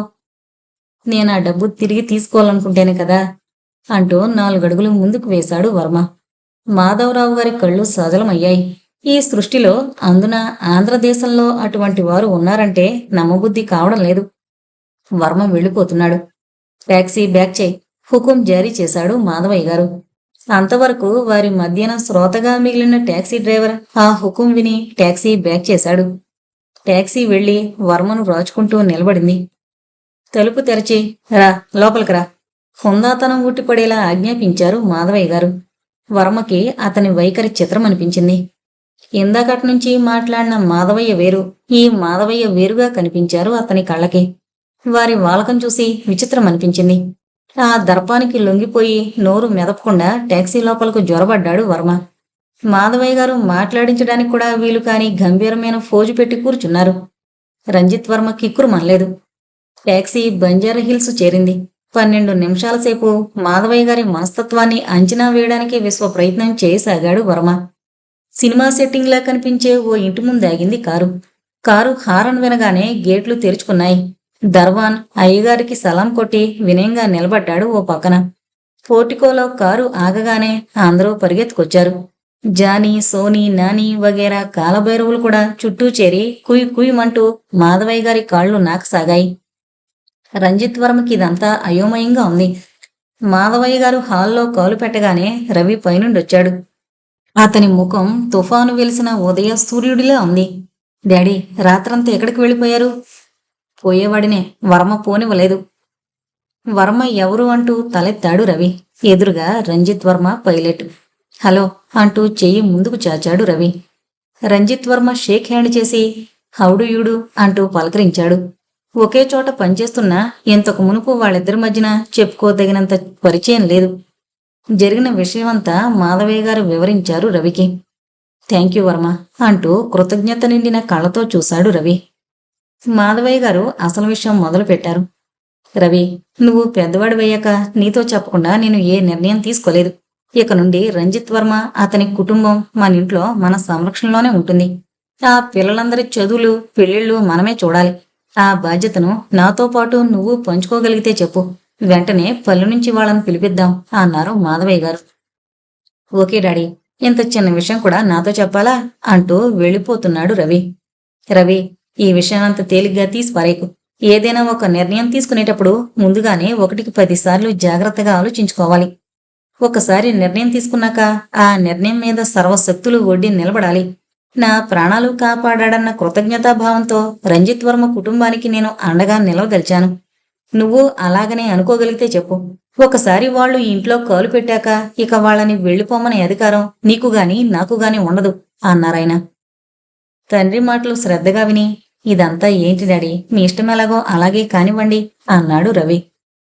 ఇదంతా తన ఇష్టాయిష్టాలతో సంబంధం లేకుండా జరిగిపోతూ ఉంటే చూస్తూ నిలబడిపోయాడు రంజిత్. చూడు బాబు రంజిత్, మీ అమ్మ వాళ్ళు ఏ ఊళ్ళో ఉన్నారన్నావు?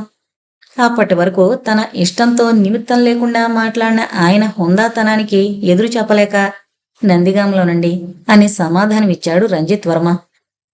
నందిగామ పేరు వినడంతో మాధవయ్య గారి నొసలు ముడిపడ్డాయి. మీ ఇంటి పేరు ఏంటి బాబు? పుట్టపర్తండి. తన ఆలోచనలతో అతని సమాధానం సరిపోయేసరికి ఏమీ చెప్పలేక, రవి, నువ్వెళ్ళి మీ అమ్మగారిని, అక్కగారిని, పిల్లల్ని ఇక్కడ తీసుకుని రండి బాబు అన్నాడు. ఏర్పాట్లన్నీ చాలా చురుకుగా జరిగాయి. మాధవయ్య గారు స్వయంగా శ్రద్ధ తీసుకుని పిల్లలందర్నీ హైదరాబాద్లో చేర్పించారు. వీరేనమ్మా మాధవయ్య గారు అని నే చెప్పిన వ్యక్తి అంటూ మాధవయ్య గారికి తన తల్లితో పరిచయం చేశాడు. మాధవయ్య గారిని చూడడంతో ఒక్క క్షణం మానుపడిపోయింది రంజిత్ వర్మ తల్లి జయంతి. ఆ విషయం ముందుగానే తెలిసిన మాధవయ్య గారు నమస్కారమమ్మా అంటూ ఆనాటికి ఈనాటికి ఆమెలో వచ్చిన మార్పుని గమనించసాగారు. పనుంది, మాట్లాడుతూ ఉండండి అంటూ నిష్క్రమించాడు రంజిత్ వర్మ. వదిన, ఇంతకాలం తర్వాత నిన్ను చూడాల్సి వస్తున్నందుకు సిగ్గుపడుతున్నాను. ఆనాడు నాన్నగారికి ఇచ్చిన మాటలు జవదాట్లేక మీ దగ్గరికి ఈనాటి వరకు రాలేకపోయాను. విదే మనల్ని ఈ విధంగా కలిపింది. ఆమె మనసు సంతోషంతో ఉప్పొంగసాగింది. తిరిగి మళ్లీ ఈ ఇంట అడుగు పెడతాననుకోలేదు అని మాధవయ్య గారితో అంది. అంతా దైవలేల వదిన, మన చేతిలో ఏమీ లేదు. ఏది ఏమైనా మన 2 కుటుంబాలు ఈ విధంగా కలుసుకున్నందుకు నాకు చాలా సంతోషంగా ఉంది. దేవుని దయవలన నాన్నగారు ఇచ్చిన దానికి 10 రెట్లు సంపాదించాను. మన వాళ్ళు కూర్చుని తిన్నా తరగనంత ఆస్తుంది. కాని నాకెన్నాళ్ళు లేనిదల్లా మనసాంతొకటే. ఆ ఒక్కటి మీ రాకతో తీరింది. ఇక నాకు ఏ చింత లేదు. నా బిడ్డను మీ బిడ్డగా ఆదరిస్తారన్న నమ్మకం నాకుంది. కాని వదిన, నాన్నగారికి ఇచ్చిన మాటను జవదాట్లేకపోతున్నాను. మిమ్మల్ని వదిన అని నలుగురిలో పిలవాలంటే సంకోచిస్తున్నాను. ఈనాడు నేను రంజిత్ చిన్నానని అని తెలిస్తే అతని చిన్న హృదయం తట్టుకోలేదు. నా నుంచి దూరమైన అవ్వచ్చు. ఆనాటి సంగతులు అన్నింటినీ మరిచిపోయి ఆ సంగతులేవి మన బిడ్డలకి తెలియనివనని మాటివ్వాలి అన్నాడు మాధవయ్య గారు. అలాగనే మాధవయ్య గారు, మీ ఇష్టం వచ్చినట్లు పిలవండి.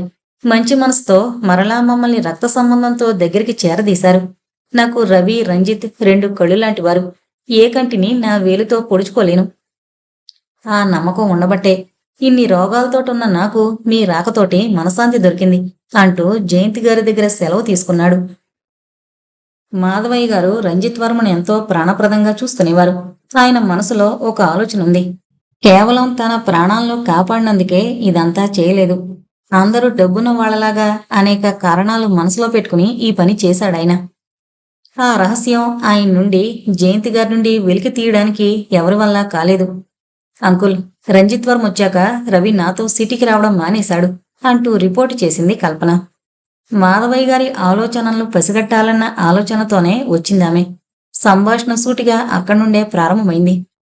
వేరే కారణం ఏదైనా ఉందేమో కానీ రవికి రంజిత్ వర్మకి మధ్య అంత స్నేహం ఎప్పుడైంది నాకు తెలీదు అన్నారాయన అమాయకంగా. రవి, రంజిత్ వర్మ పేర్లు కూడా ఎలా కుదిరాయో చూడండి.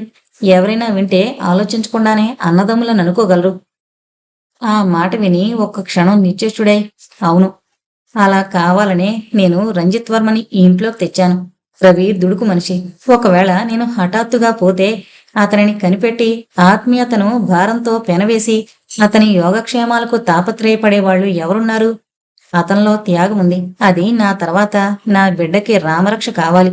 అందుకే రంజిత్ను చేరదీశాను అని వివరించారాయన. కల్పన రంజిత్ వర్మను చూస్తూనే ఉంది. అవకాశం దొరికినప్పుడు అతనితో మాట్లాడుతూనే ఉంది. ఇప్పుడు మాధవయ్య గారు చెప్పిన అభిప్రాయం రంజిత్ మీద ఆమె ఇంతకు మునిపే ఏర్పరచుకుంది. ఆమె ఊహలలో రవి కన్నా వర్మ ఉన్నతుడు, అరమరుకులు తెలియని త్యాగశీలి, యోగ్యుడు. అంకుల్, నేను విషయం అడుగుతాను, సూటిగా సమాధానం చెప్తారు కదూ? అడుగమ్మా, నాకు తెలిసినంతవరకు చెబుతాను. జయంతి గారు ఎవరు? జయంతి గారు మన రంజిత్ వర్మ అమ్మగారు. నా దగ్గర దాచకండి అంకుల్, మీరు మాట్లాడుకునేటప్పుడు వచ్చాను. చాటున ఉండి వినడం తప్పే అయినా లోనికి రావడం బాగోదని రాలేదు, క్షమించండి. నేను విన్నదంతా నిజమేనా అంకుల్? ఎందుకు మీరు జయంతి గారిని వదినాన్ని పిలవలేకపోతున్నారు అంటూ సూటిగా ప్రశ్నించింది. చెబుతానమ్మా, ఈ విషయం నువ్వు రవికి గాని రంజిత్కి గాని ఎట్టి పరిస్థితుల్లోనూ తెలియనివ్వనని మాటివ్వాలి. అలాగే అంకుల్, ఈ విషయం ఎట్టి పరిస్థితుల్లోనూ వారికి తెలియనివ్వను. గాఢమైన నిట్టూర్పు ఒకటి విడిచి గతం గురించి కల్పనకు చెప్పనారంభించారు. మా తండ్రి రవివర్మ గారు నియమనిష్టల్లో ఆయనకాయనే సాటి. తల్లిలేని మమ్మల్ని అతి గారభంగా పెంచారు. మా అన్న చంద్రశేఖర్ గారు ఆయన చేసే ఏ విషయం నా దగ్గర దాచేవారు కాదు. నేను మా అన్నగారి వద్ద ఏ విషయం దాచేవాణ్ణి కాదు. ఆ విధమైన వాతావరణంలో పెరిగాం మేము. ఓ రోజు ఉదయాన మా నాన్నగారు మా అకౌంటెంట్ రామారావు గారిని పిలిచి, మీ అమ్మాయిని కాస్త అదుపాజ్ఞంలో ఉంచడం మంచిది. ఎన్నో ఏళ్లుగా మా వద్ద పనిచేస్తున్నారు కదా అని ఈసారికి క్షమిస్తున్నాను అన్నారు. రామారావు గారికి ఏమీ అర్థం కాలేదు. అయ్యా, ఏ విషయమే మీరు కోపగించుకుంటున్నారో నాకు అర్థం కావడం లేదు. ఏం తెలియనట్లు అడగండి. మీ అమ్మాయి జయంతి మా చంద్రశేఖర్ ఆ విధంగా ఈడుకొచ్చిన తర్వాత తిరగడం ఏం బాగాలేదు. ఎంత చిన్నతనం నుంచి కలిసి తిరిగినా ఈ రోజు తిరిగితే లోకం 4 రకాలుగా అనుకుంటుంది. అందుకే హెచ్చరించమంటున్నాను అని అన్నారు. అలాగనే హెచ్చరిస్తాను. ఇంకెప్పుడూ అలా జరగకుండా చూస్తాను. ఈసారికి క్షమించండి అంటూ నిష్క్రమించారు. ఈ వాదనంతా పైనుంచి విన్న నేను ఈ రోజుల్లో కూడా ఇంత చాదస్తం దేనికి ఈనుకు అని నాలో నేను అనుకున్నాను. ఈ సంఘటన జరిగిన 2వ రోజున మా అన్న చంద్రశేఖర్ గారు, నేను జయంతిని పెళ్లి చేసుకోవాలనుకుంటున్నాను, నీ అభిప్రాయం ఏంట్రా తమ్ముడు అని నన్ను అడిగారు. హఠాత్తుగా ఈ విషయం అడిగేసరికి నాకు ఏం చెప్పాలో అర్థం కాలేదు. రామారావు గారి కులం వేరు, మా కులం వేరు. అసలే నియమనిష్టాపరుడైన నాన్నగారు దీనికి అంగీకరిస్తారా? ఈ విషయమే అన్నయ్యతో అన్నాను. మాధవ, నేను జయంతి చిన్నప్పటి నుంచి కలిసిమెలిసి తిరిగాం. మా బంధం ఈనాటిది కాదు. దానికి నాన్నగారు అంగీకరించకపోయినా మా వివాహం జరగక మాందు. ఈ విషయమై ఈ రోజునే నాన్నగారితో ప్రస్తావించాలనుకుంటున్నాను. ముందుగా నీ అభిప్రాయం చెప్పరా? నా అభిప్రాయం ఏముందన్నయ్య, ఏది చేసినా ఆలోచించి చేస్తావు. నాకు కూడా మీ వివాహం చూడాలనుందన్నయ్య. తప్పక మీ వివాహానికి వస్తాను. థ్యాంక్స్ మాధవ, నన్ను నువ్వు అర్థం చేసుకున్నావు. ఇక నన్ను ఎవరాపినా ఈ వివాహం జరగక మాందు. నాన్నగారు అని పిలిచాడు. నేను విషయం చెప్పాలనుకుంటున్నాను. చెప్పడానికి సందేహం ఎందుకు? నేను జయంతిని పెళ్లి చేసుకోవాలనుకుంటున్నాను. అంతవరకు వచ్చిందా మీ సంబంధం? ఎవరి విషయాలు వాళ్ళు నిర్ణయించుకునేటప్పుడు ఇంట్లో ఉండడం అనవసరం. నేను ముందుగానే గ్రహించాను. కానీ గారాబంతో నువ్వే తెలుసుకుంటావని మందలించకపోవడం నేను చేసిన తప్పు. పోరా పో, పోయి నీ ఇష్టం వచ్చినట్టు చేసుకో అని కోపంతో అన్నారు. చంద్రశేఖర్ మౌనంగా ముందుకు అడుగు వేశాడు. ఆగు, ఈ గడప ఒకసారి దాటడం జరిగితే మళ్ళీ అడుగు పెట్టడానికి వీల్లేదు. బాగా ఆలోచించి చేయి. ఆయన ముందు నుంచే బయటకు వచ్చేశాడు చంద్రశేఖర్. ఆ విధంగా మమ్మల్ని అందరినీ, ఆస్తిని విడిచి జయంతి గారిని వివాహం చేసుకున్నాడు. మా అన్నగారి సంతతిని నేను చేరదీయడం తప్ప చెప్పు కల్పన అని వేదనగా అన్నారు మాధవయ్య గారు. చెమ్మగిల్లిన కళ్ళతో, మిమ్మల్ని తప్పుగా అర్థం చేసుకున్నాను అంకుల్. ఐఆమ్ రియల్లీ సారీ అంది కల్పన. రవి ఎక్కడకు ఫ్లయింగ్కు వెళుతున్నా రంజిత్ కో పైలట్గా వెళ్లేందుకు ఏర్పాట్లు జరుగుతున్నాయి. మాధవయ్య గారి పలుకుబడి అటువంటిది. మాధవయ్య గారు ప్రత్యేక శ్రద్ధ చూపడం వలన వర్మ తమ్ముళ్ల చదువులు, చెల్లెళ్ల ఒరుల వేట చురుకుగా సాగుతోంది. అతనికిప్పుడు కుటుంబ బరువు బాధ్యతలు ఏమీ లేవు. యాదృచ్ఛికంగా జరిగిన ఒక చిన్న సంఘటన తన జీవితంలో ఇంత మార్పుకు కారణం కావడం ఆ కుటుంబం అంతటికీ ఆశ్చర్యంగానే ఉంది. కృతజ్ఞతాభారం పెరిగింది. రాతల్లి, ఇలా వచ్చి ఈ కుర్చీలో కూర్చో.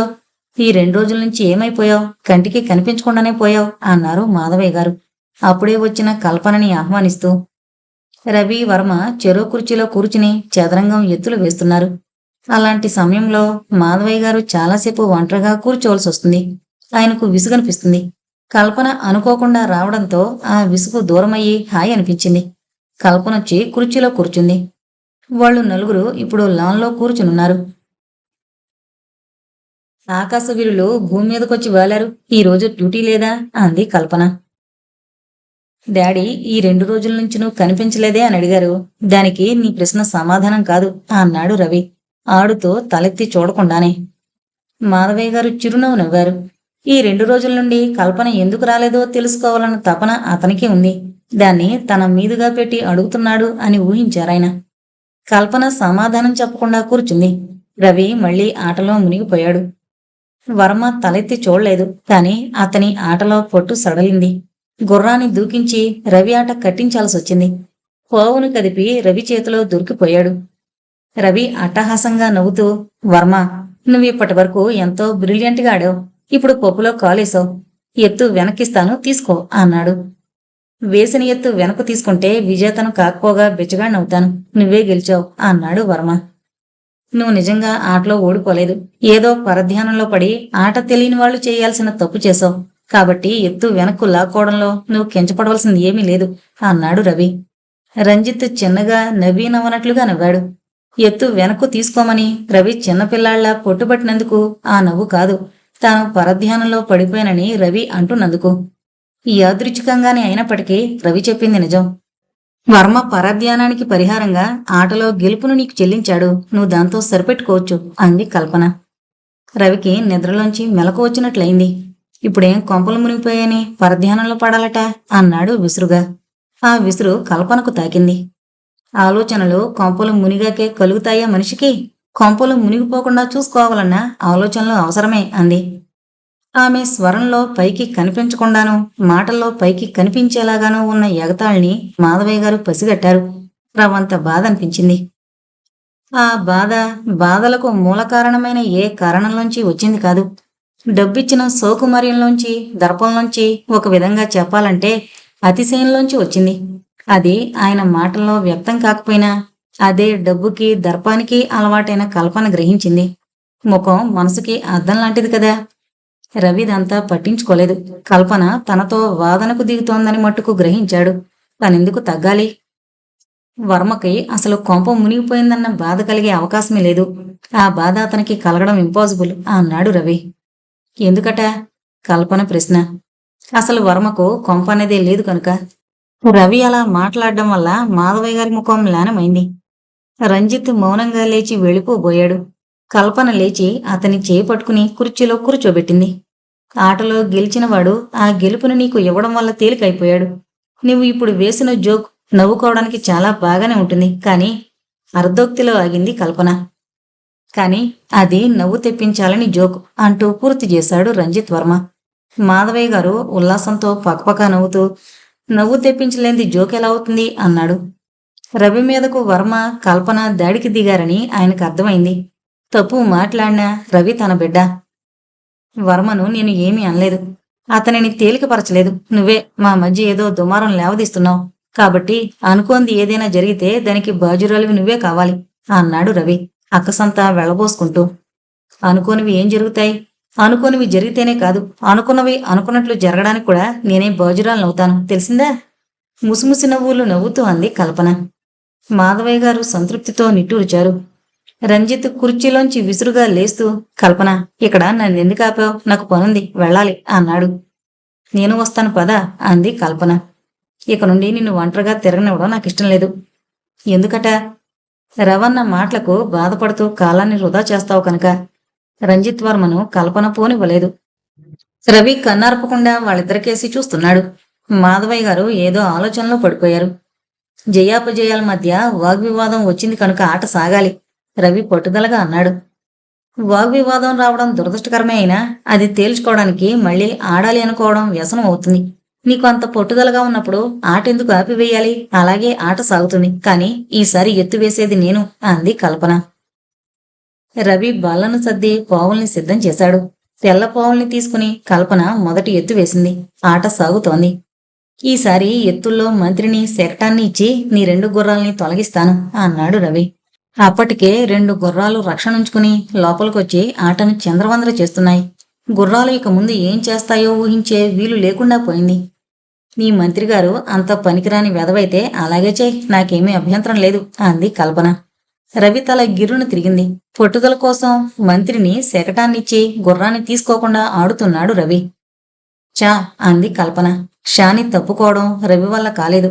చేతిలో ఉన్న పావుల్ని విసురుగా బల్ల మీద విసిరేసి లేచి ఇంట్లోకి వెళ్ళిపోయాడు రవి. అమ్మ కల్పన, రవి అసలే కోపిష్టి, వాణ్ణి ఎందుకలా ఆటలు పట్టిస్తావు అన్నాడు మాధవయ్య. నన్ను క్షమించండి అంకుల్. ఒక విషయంలో మనకు పరాజయం ఎదురైనప్పుడు మనల్ని ఓడించిన వాళ్ళని అభినందించాలి, అంతేకాని వాళ్ళ ఇతర బలహీనతల మీద మనం దాడి చేయడం ఘోరం అంది కల్పన. అవును తల్లి, ఓటమిని ఒక పాఠంగా తీసుకోగలిగిన సంస్కారం ఉంటే జీవితం విజయవంతంగా సాగిపోయేందుకు అవకాశాలు పెరుగుతాయి. మన సంస్కారం కుచించుకుపోతే అవకాశాలు కుచించుకుపోతాయి. ఈ బలహీనతకు లొంగిపోతాడు రవి. పైగా ఆవేశపరుడు, పరాజయాన్ని తట్టుకోలేని బలహీనుడు. అవన్నీ మీ ఇద్దరి సహచర్యంలో సరిదిద్దబడాలని కోరుకుంటున్నాను నేను. స్నేహితుడిగా వర్మ, జీవిత భాగస్వామినిగా నువ్వు రవిని చక్కదిద్దాలి. నేను ఇది వరకు, ఇప్పుడు ఇక చివరి క్షణాల్లోనూ కోరుకునే వరమిదే అన్నారు మాధవయ్య. ఆయన కళ్ళు తడుసున్నాయి.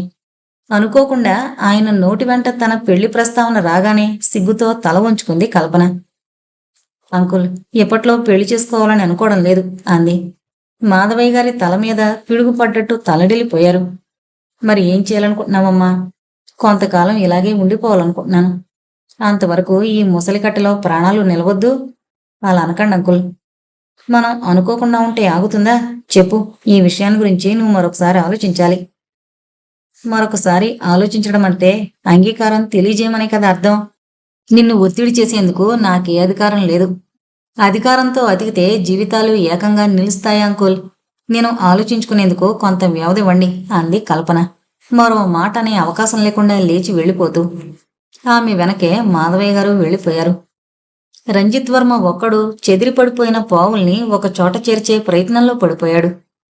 తర్వాత వారం 10 రోజులు ఎవరి ఆలోచనల్లో వాళ్ళు గడిపేశారు. ఈ వార్త గౌరీదేవమ్మ గారికి తెలియగానే ఆవిడ లబలబలాడుతూ మనవరాలు పీకల మీదకెక్కి కూర్చుంది. ఈ ముసలముండ ఎలా పోతే నీకేంటని సాధింపు ప్రారంభమైంది.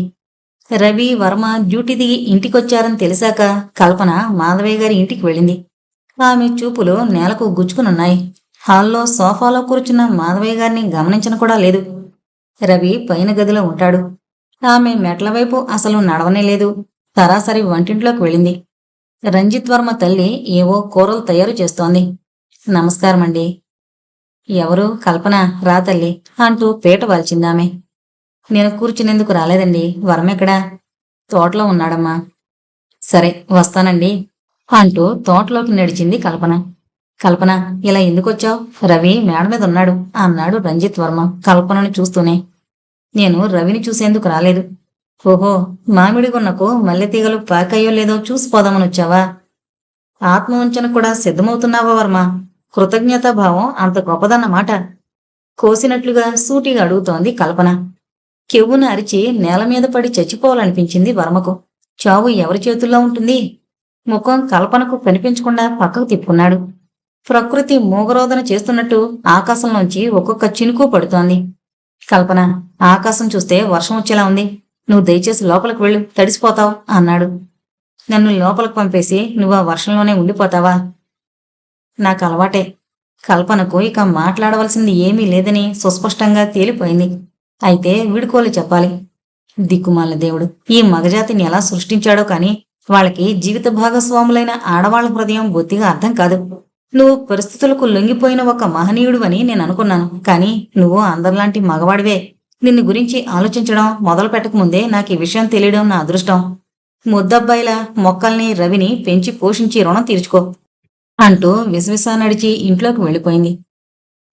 మామిడిగున్న చాటు నుండి బయటకొచ్చిన మాధవయ్య గారు వర్మను ఆకాశమంత ఎత్తుకు పెంచి పొగిడేశారు. కావలించుకుని కన్నీరు పెట్టుకున్నారు. ఇవన్నీ వర్మను కదిలించలేకపోయాయి. కలవంచుకుని తన పని చూసుకోవడంలో నిమగ్నమైపోయాడు. మాధవయ్య గారికి ఇక ఆలస్యం చేయడం ఎంతమాత్రం మంచిది కాదనిపించింది. గౌరీదేవమ్మ గారిని పిలిపించి అన్ని విషయాలు అరమరికలు లేకుండా మాట్లాడి తాంబూలాలు పుచ్చుకోవడానికే లగ్నం నిశ్చయించేశారు. ఇది జరిగాక కల్పన మనసు ఊగిస్లాట్లో పడింది. కోపంలో రంజిత్ వర్మతో అలా ఎందుకు వాగానా అని బాధపడసాగింది. అయితే వర్మ ఇదంతా పట్టించుకున్నట్లుగా కనిపించట్లేదు. ఆత్మవంచన చేసుకుంటున్నాడని వర్మను నిందించింది తాను. కాని ఇప్పుడు తనే ఆత్మవంచనకు పాల్పడుతోంది. అయితే ఈ జరుగుతున్న హడావిడంతా జరగబోయే అసలు కథ ఎక్కడో కనిపించని చీకటి కోణంలో ఉన్నట్టుగా అనిపిస్తోంది కల్పనకు. అదేంటో అర్థం కాని ఒక మానసిక అనిశ్చితమైన స్థితిలో ఆమె మాన్పడిపోయి చలనం కోల్పోయింది. పనులు వాటంతటవే జరిగిపోతున్నాయి. నిశ్చితార్థం జరగవలసింది ఇక రేపే అనగా అనుకోకుండా ఈ విమాన ప్రయాణం ఒకటి పెట్టాడు రవి. అతని మనసులో ఇంత ఘాతుకమైన ఆలోచనలున్నాయని ఇదివరకు తెలీదు. లేకపోతే తాగిలా వెంట పడతాడా? భార్య కాకుండానే ఇలా బలాత్కారంగా అనుభవించాలని కోరికెందుకు? అదే అతని ఒరిజినాలిటీ. పైకి కనిపించేదంతా మెరుపు అనిపించింది కల్పనకు. చీర కుచ్చెళ్లు పైకి పట్టుకుని ఆమె అడవిలో పరుగు పెడుతోంది. ఎండుటాకులు నలిగిపోతున్న శబ్దాన్ని బట్టి రవి దూరమైపోయాడన్న విషయం అర్థమైంది. కొంత ధైర్యం వచ్చింది. అడవిలో ఎన్ని మైళ్లు పరిగెత్తిందో తెలీదు. దూరంగా ఎర్రటి కావురు కనిపిస్తోంది. బహుశా అది నెగడు కావచ్చు. అక్కడ ఏదైనా కోయపల్లె ఉండొచ్చు. కల్పనకు ప్రాణం లేచొచ్చింది. వడివడిగా అడుగులు వేసుకుంటూ ఆ వెలుతురు కనిపించిన దిక్కుగా నడవసాగింది. ఆ చోటు దగ్గర పడుతున్న కొద్దీ చెట్లు పలచబడిపోతున్నాయి. కాలిబాటల్లాంటివి కనబడుతున్నాయి. మళ్లీ మనుషుల్ని చూడగలుగుతున్నానన్న సంతోషం కలుగుతోంది. సువిశాల భారతదేశంలో అన్ని విధాల అలక్ష్యం చేయబడిన ఆంధ్రదేశంలో ఓ మారుమూల కారడుగులో ఉన్న కోయిగూడెమది. నిండా 10 కొంపలున్నాయేమో. కొత్తగూడెం, నర్సీపట్నాల్ని కలుపుతూ ఉన్న ఘాట్ రోడ్డుకి దూరంగా ఉన్నదది. పక్కనే ఎత్తైన కొండలు. కొండల మీద నుంచి ఓ సెలయేరు తెల్లని దారపు పోగులా దిగుతూ కనిపిస్తోంది. దాన్ని అక్కడి వాళ్లు పాలదార అని పిలుస్తారు. ఆ పక్కనే ఓ దేవాలయం ఉంది. ఆలయంలో భయంకరమైన శక్తి విగ్రహం ఉంటుంది. శిల్పశాస్త్ర రీత్యా చూస్తే అది కొన్ని విషయాల్లో కాళికగాను, కొన్ని విషయాల్లో దుర్గలాగాను కనిపిస్తోంది. ఆ రోజు గూడెంలో ఎవరిదో పెళ్లి. కల్పనకు గూడెం దగ్గరయ్యే కొద్దీ తారాస్థాయిలో డబ్బుల మోత వినిపించసాగింది. సంతోషంతో నిండిన కేకలు వినిపిస్తున్నాయి. వాళ్ళు ఎటువంటి వాళ్ళో ఆమెకు తెలీదు. కాని సృష్టిలో పుట్టి నశించిన అన్ని మానవ సమాజాల్లోనూ ఆపన్నురాలైన ఆడదానికి రక్షణిచ్చే అలవాటుంది. ఆ ధైర్యంతో ఆమె ముందుకు అడుగు వేసింది. చింతమొద్దులు మండిపోతూ నెగడు భగభగా మండిపోతోంది. ఒకవేళ వాళ్ళు ఏ ఆఫ్రికా అడవుల్లో నుంచో పారిపోయొచ్చిన నరమాంస భక్షకులైనా కల్పన వాళ్ల మధ్యకు వెళ్లాలని నిశ్చయించుకుంది. రవి చేతికి దొరికిపోవడం కన్నా నరమాంసం తినే వాళ్ల చేతుల్లో పడ్డాన్నే ఆమె ఇష్టపడింది. దొరలు దొరసాన్లు తాగి తందనాలాడుతున్నారు. వణికే కాళ్లతో, భయంతో, ఆశ్చర్యంతో విప్పారిన కళ్ళతో వాళ్ల మధ్య అడుగు పెట్టింది కల్పన. రావే దొరసాని, రారా, సమయానికొచ్చావు అన్నాడొక దొర. వాణ్ణి అతుక్కుని గిరగిరా తిరుగుతోంది కుర్రది. దొరగారి జాడ కావాలా? రమ్మను రమ్మను అంది. కల్పన గుండెలో గుబిల్లుమన్నాయి. దొరగారెవరు? ఒకవేళ రవిగాని తనకంటే ముందుగా ఇక్కడకు చేరలేదు కదా? ఓ కోయదొర కల్పన చేయి పట్టుకుని ఓ ముసలి ఒగ్గులాంటి మనిషి దగ్గరకు తీసుకువెళ్లాడు. ఆ మనిషి ఆడో మగో గుర్తించడానికి వీలు కానంత విచిత్రంగా ఉంది. ఒదిగిపోయి గువ్వల మోకాళ్లు మడిచి వాటి మధ్య తల పెట్టుకుని జరుగుతున్న సంబరాన్ని చూస్తోంది. అవ్వా, దొరగారి దొరసాని. దొరజాడ పసిగట్టింది. దొర నిద్రవుతున్నాడా? బేగిరమ్మను బేగిరమ్మను అంటూ కల్పనను ఆమెకు అప్పగించి వెళ్లిపోయాడు. కల్పనకు గుండెలు దడదళ్లాడాయి. కూసవే దొరసాని, మంచి మీద తొంగున్నాడు నీ దొర. నడివంతా తిరిగి అలసిసలసుండాడు. అట్టా సూత్తావేందే ఎరినా దొరసాని, రా కూకో అంది ముసలి ఆకారం. ఆ గొంతును బట్టి ఇందాక దొర అవ్వ అని పిలవడాన్ని బట్టి ఆమె ఆడమనిషి అని కనుక్కుంది కల్పన. ఆడతోడు కొంత భయం తీరి పక్కనే కూర్చుంది. కంజు మాంసాన్ని తేనెలో ముంచి చిగుళ్ల మధ్య పెట్టి నములుతూ ఒత్తుతూ చప్పరిస్తూ ఉండడం వలన దవడలు నిర్విరామంగా ఆడుతున్నాయి. మాట బోసిగానూ వణుకుతోనూ కూడి విచిత్రంగా ఉంది. కొంచెమే అర్థమవుతోంది. దొరమీద అలిగావా పెట్ట అంది ముసల్ది. కల్పన ఊహిస్తోంది. బహుశా రవి తనకన్నా ముందిక్కడికొచ్చుంటాడు. తన తోడు తప్పిపోయిందని ఇక్కడికొస్తే పట్టి ఉంచమని ఈ పిచ్చి కోయవాళ్ళని నమ్మించి నిద్రపోయి ఉంటాడు. వణుకు పుడుతోంది. పాములకి, తేళ్లకి, అడవి మృగాలకి భయపడకుండా ప్రాణాలకు తెగించి పారిపోయొచ్చింది తను. తీరా ఇక్కడికొచ్చాక ఇక్కడ ప్రత్యక్షమయ్యాడు రవి. ఏం చెయ్యాలి? మళ్లీ పారిపోవాలి. అంతకు తప్ప గత్యంతరం లేదు. ఎలాగో తెల్లవారితే ఒక దారి దొరుకుతుంది. ఒక్క రాత్రిని తెల్లవారుచుకోవడం ఇంత కథగా మారగలదని తను ఎన్నడూ ఊహించలేదు. తేనెలో ముంచిన 2 ముక్కలు ఎండిపోయిన జిల్లేడాకులో పెట్టించింది ముసల్ది.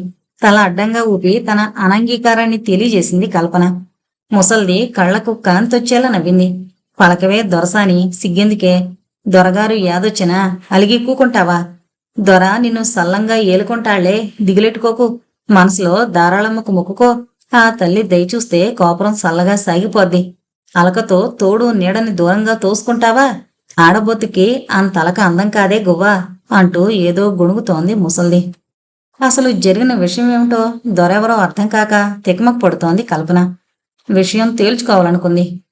అవ్వా, దొరెవరు, ఎప్పుడొచ్చారు అంది సాధ్యమైనంతగా కోయవాళ్ల యాసని అనుసరిస్తూ.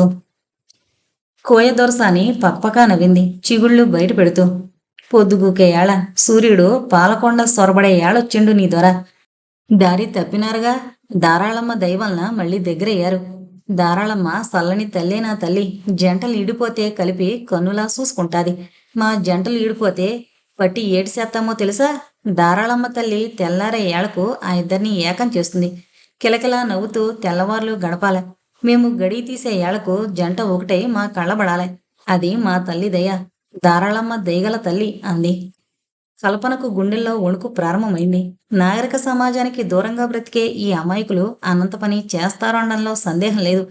తనను రవిని కలిపి దేవాలయంలోకి నెట్టి గడి వేసినా వేసేస్తారు. అప్పుడిక తన గతి ఏంటని ఆలోచిస్తోంది. ఇంతలో దొర ముసలయవ్వ దగ్గరకు వచ్చాడు. పక్కనే కూర్చున్న కల్పనని చూసి ముఖం ప్రశ్నార్థకంగా పెట్టాడు. అవా, ఈ పెట్టని పక్కనట్టి కూర్చున్నావేం? దొర దగ్గరకు పంపు అన్నాడు దీర్ఘాలు తీస్తూ. అలిగిందిరా గుంట, దారాళమ్మ గుడిలోకి నెట్టాల. అమ్మోరు ఆ అమ్మాయి మనసులో జొరబడి తగువ తీర్సాలరా అంది. వెంటనే గూడెం దొర ఆజ్ఞలు జారీ చేశాడు. కల్పన ఇష్టాయిష్టాలతోటి ఏమాత్రం నిమిత్తం లేకుండా డప్పులు కాగడాలతో గోల గోలగా దారాళమ్మ గుడి దగ్గరకు తీసుకొచ్చారు. మంచి మీద పడి ఆలోచనల్లో మునుగున్న మరొక నాగరిక యువకుని కూడా దాదాపు మోసుకొచ్చి అతను ఎంత గింజుకుంటున్నా వినిపించుకోకుండా దారాళమ్మ గుడిలోకి నెట్టి తలుపులు వేశారు. కల్పన అరుస్తూ గింజుకుంటోంది. ఆమె దగ్గరగా వచ్చింది ముసల్ది. చెవిలో రహస్యం చెప్పింది. ఆడదానికి అలంకారమే నా తల్లి, కాని తోడు నీడని అలకతో అవతలకు నెట్టుకోకూడదే దొరసాని. అడవిలో బతికే ఈ అడవి దొరలకు ఏం తెలుసు అని అనుకోకు. దారాళమ్మ గుళ్ళో అన్ని తప్పులు చెప్పుకొని చంపలేసుకో తల్లి. నీకు దారి సూపకపోతే తెల్లారాక నా పీక తెగ్గోసి తల్లికి నైవేద్యం చెల్లిస్తాను అంది. ముసల్ది సైగ చేయగానే కొంతమంది కోయి యువతలు ముందుకొచ్చారు. తన శక్తినంతా కూడదీసుకుని అయిష్టాన్ని తెలుపుతున్నా వాళ్లు వినిపించుకోలేదు. కల్పన భవిష్యత్తును దారాళమ్మ తల్లి కొదిలి ఆమెను లోపలకు తోశారు. ఆమె విసురుగా వెళ్లి చీకట్లో ఉన్న యువకుని కాళ్ల మీద పడింది. కోయదొరలు గడియ బిగించేసి నిశ్చింతగా వెళ్లిపోయారు. కల్పన విసురుగా వెళ్లి తల్లి పాదాల ముందు పడింది. కోయిజాతి ముసల్ది కల్పనను లోపలికి నెట్టేస్తూ అన్న మాటలు ఇప్పుడు కల్పన చెవుల్లో గింగురుమంటున్నాయి. దారాళమ్మ గుళ్ళో అన్ని తప్పులు చెప్పుకుని లెంపలేసుకో. తల్లి నీకు దారి సూపకపోతే తెల్లారక నా పీక తెగ్గోసి తల్లికి నైవేద్యం చెల్లిస్తాను అని ప్రతిజ్ఞ చేసింది ముసల్ది. ఆ మాటలు ఇప్పుడు కల్పన చెవుల్లో గింగురుమంటున్నాయి. గొప్పవాళ్లు తమ అభిజాత్యాన్ని, సంఘ సేవకులు తమ చిత్తశుద్ధిని, స్వాముల వాళ్ళు తమ మాయల్ని, కళలు తమ ఆత్మల్ని, ఆడవాళ్లు తమ శరీరాల్ని అమ్ముకునే దేశంలో ప్రగతి పురోగతి మృగ్యమైపోయాయని అందరూ నెత్తీనోరు బాదుకుని విలపించేవాళ్లే. స్త్రీని గౌరవించలేని ఈ నాగరికులమని చెప్పుకునే సామాజికులు ఎంత షోక్గా అబద్ధాలు చెప్పి నిజాలని నమ్మిస్తారో. అందరూ అలాంటి వారు కాకపోయినా ఆడబ్రతుకు ఒంటరిదైతే రక్షణ లేదనే ఖాయం. బ్రతుకు బలైపోయాక మొసలి కన్నీళ్లు కోకొల్లలు. ఎంత కన్నీరైతే ఒక బ్రతుకు విలువ చేస్తుంది? ఎన్ని సానుభూతి వాక్యాలైతే పాడై మూడైపోయిన ఒక బ్రతుకును బాగు చేయగలవు? మంచి అనే అంతరంగంలోంచి ఆవిర్భవించాలి తప్ప ఎంత నేర్పినా రాదు. కల్పన వణికిపోతోంది. గర్భాలయంలో ఎర్రని కాగడ వెలుతురు. సగం ఆలయాన్ని అమ్మవారు ఆక్రమించుకుంది. ఆ కాగడ చుట్టుపక్కల కొంత ప్రదేశం మాత్రమే వెలుతురుగా ఉంది. ఎంతసేపు ఎదురు చూసినా తాను ఆశించినట్లు ఎవరూ ఆమె దగ్గరకు రాలేదు. శరీరాన్ని తాకలేదు. దారాళమ్మ దేవత పాదాల మీద నుంచి చేతులు తీసుకుంటూ కల్పన మనసులో అనుకుంది. తల్లి, బామ్మ చెప్పినట్టు ఆడదాని జీవితం అగ్నిశిఖ వంటిది. ఈ మొత్తం ప్రపంచానికి అది ఉష్ణ దీపిక, జీవిక. అయితే రక్షణ లేని అనాథ. ఎన్ని దాడులు దాని మీద జరుగుతున్నా వెలుపల నుంచి రక్షణ లభించదు. తనను తాను రక్షించుకోవాలి. ముట్టుకుంటే కాలుతుంది అన్న భయం మగవాడికి కలగాలి. నాకంతటి శక్తినివ్వు తల్లి అని వేడుకుంది. పాదాల మీద నుండి తలెత్తి చూసింది. ఎర్రని వెలుగులో అమ్మవారి ముఖం రాగదీప్తితో వెలుగుతోంది. చేతిలో అలంకారప్రాయంగా ఉంచిన ఇనుప త్రిశూలం కనిపించింది. ఈ ఆయుధమే నాకు ఆత్మరక్షణ అనుకుంది కల్పన. ఎంతసేపటికి తాను ఊహించినట్టు ఎదురు పక్క నుండి దాడి ప్రారంభం కాకపోవడంతో ఆమెకు సంశయం మొలకెత్తింది. అతడు రవి కాడు. ఆమె తలెత్తి చూసింది. అమ్మవారి కాలినీడ అతని ముఖం మీద పడుతోంది. లోపల మరొక వ్యక్తున్న ధ్యాసే అతనికి లేదు. తల వంచుకుని ఏదో ఆలోచిస్తున్నాడు. అయితే అతను రవి కాదు. కల్పన మనసులో ఒక్క మెరుపు తళుక్కుని మెరిసినట్లయింది. అతడు రంజిత్ కాదు కదా? అవును. రవి కాదు. కాదు. రంజిత్. రంజిత్. అవును, రంజిత్ వర్మ. రంజిత్ అంది. అప్రయత్నంగానే ఆ మాట నోటి నుండి వెలువడింది. అవతల వ్యక్తి చివున తలెత్తాడు. ఎవరు? కల్పన, నువ్వా? అన్నాడు సంభ్రమాచర్యాలతో. అవును, నేనే. ఈ అడవిముఖ చేతుల్లో నువ్వెలా పడ్డావు? వాళ్ళు అడవిముఖ ఎలా అవుతారు రంజిత్?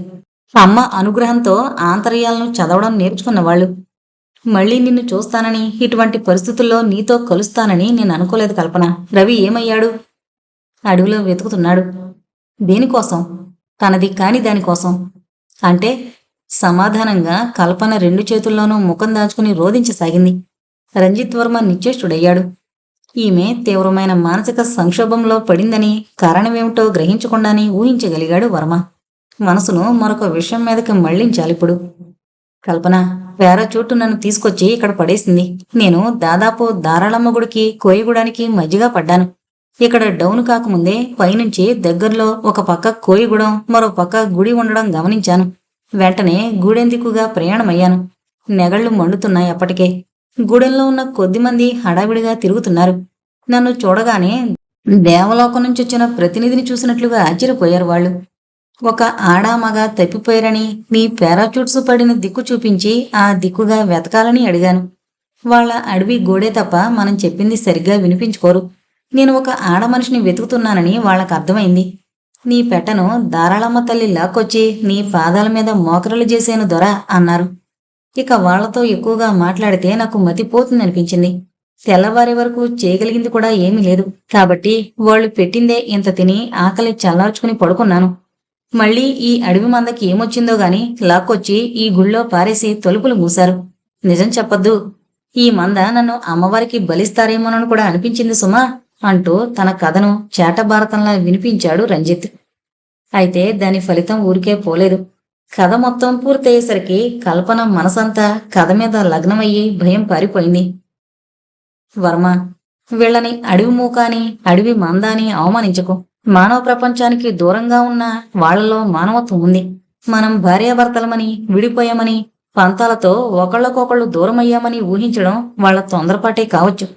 కానీ వాళ్ళు మనకు మేలు చెయ్యాలని ఆశించడంలో ఎంత మానవత, అభిమానము ఉన్నాయో ఆలోచించు. మనం ఎవరు? వాళ్ళకి ఏమవుతామని, మన శ్రేయస్సును గురించి ఆలోచించారు వాళ్ళు.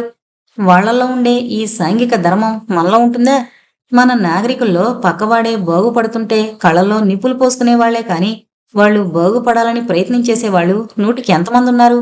అంది కల్పన. వర్మ ఈ ఆర్గ్యుమెంట్ ని అంగీకరించక తప్పలేదు.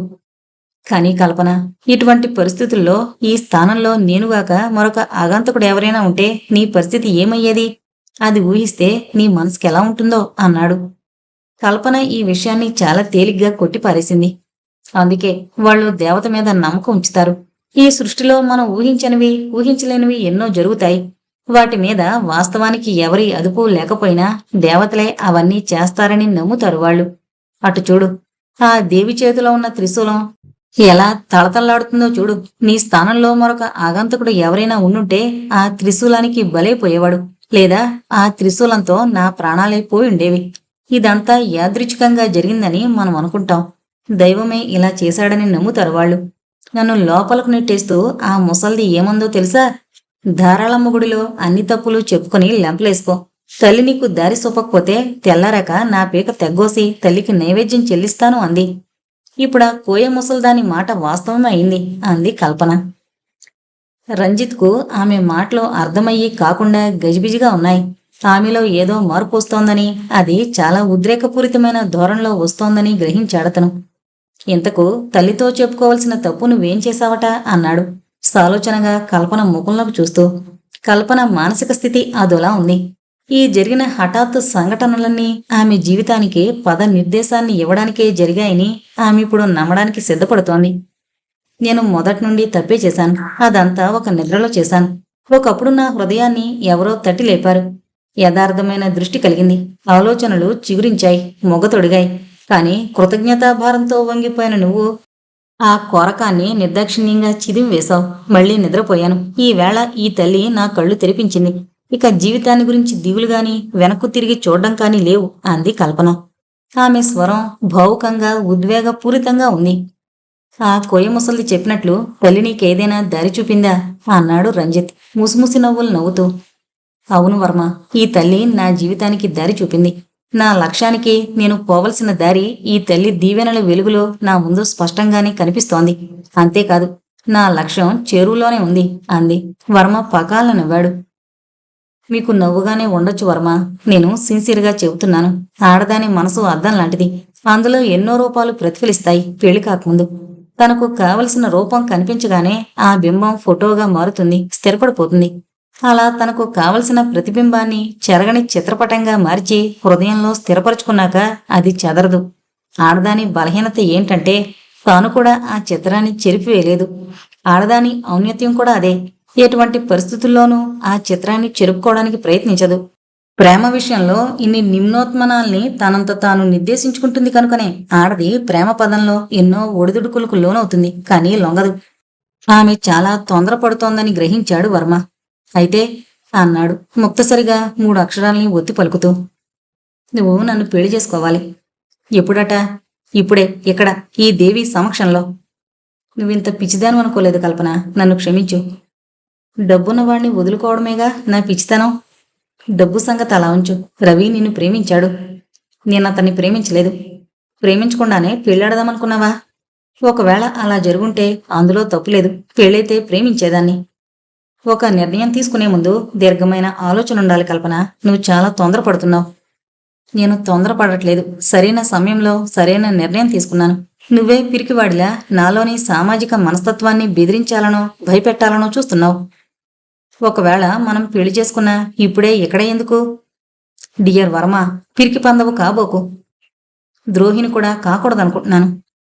కృతజ్ఞత అనే దానికి ప్రేమను జయించే అవకాశం ఇస్తున్నావు. ప్రేమ భోజనం పెట్టదు కల్పన. నీ కుటుంబాన్ని మా బామ్మ పోషిస్తుంది. నా డబ్బు, ఆస్తి అన్నీ నీ కుటుంబానికి ఇచ్చేస్తాను. నీ కోసం మొత్తం ప్రపంచాన్ని వదిలేసి ఈ అడవిలో నీతో ఉండిపోతాను. నీ డబ్బంతా నా కుటుంబానికి ఇచ్చి నన్ను ముందు బిచ్చగాడుగా మార్చి ఆ తర్వాత పెళ్ళాడాలి అనుకుంటున్నావా కల్పన? ఎంత వెర్రిదానివి! నీకు ఆవేశంలో ఆలోచన పోయింది. కల్పన వెక్కి వెక్కి ఏడవడం ప్రారంభించింది. కాసేపటికి తేరుకుంది. తలెత్తి చూసింది ఎర్రబడ్డ కళ్ళతో. డియర్ వర్మ, నిజం చెప్పినందుకు నన్ను ఎంత వెర్రిదాని చేశావు. నిన్ను ప్రేమిస్తున్నానంటే ప్రేమ భోజనం పెట్టదని, నీకోసం సర్వస్వాన్ని వదులుకుంటానంటే నన్ను బెచ్చగాడిని చేస్తున్నానని అన్నావు. ఇక ఈ జీవితంలో నీకు ప్రేమంటే అర్థం కాదు.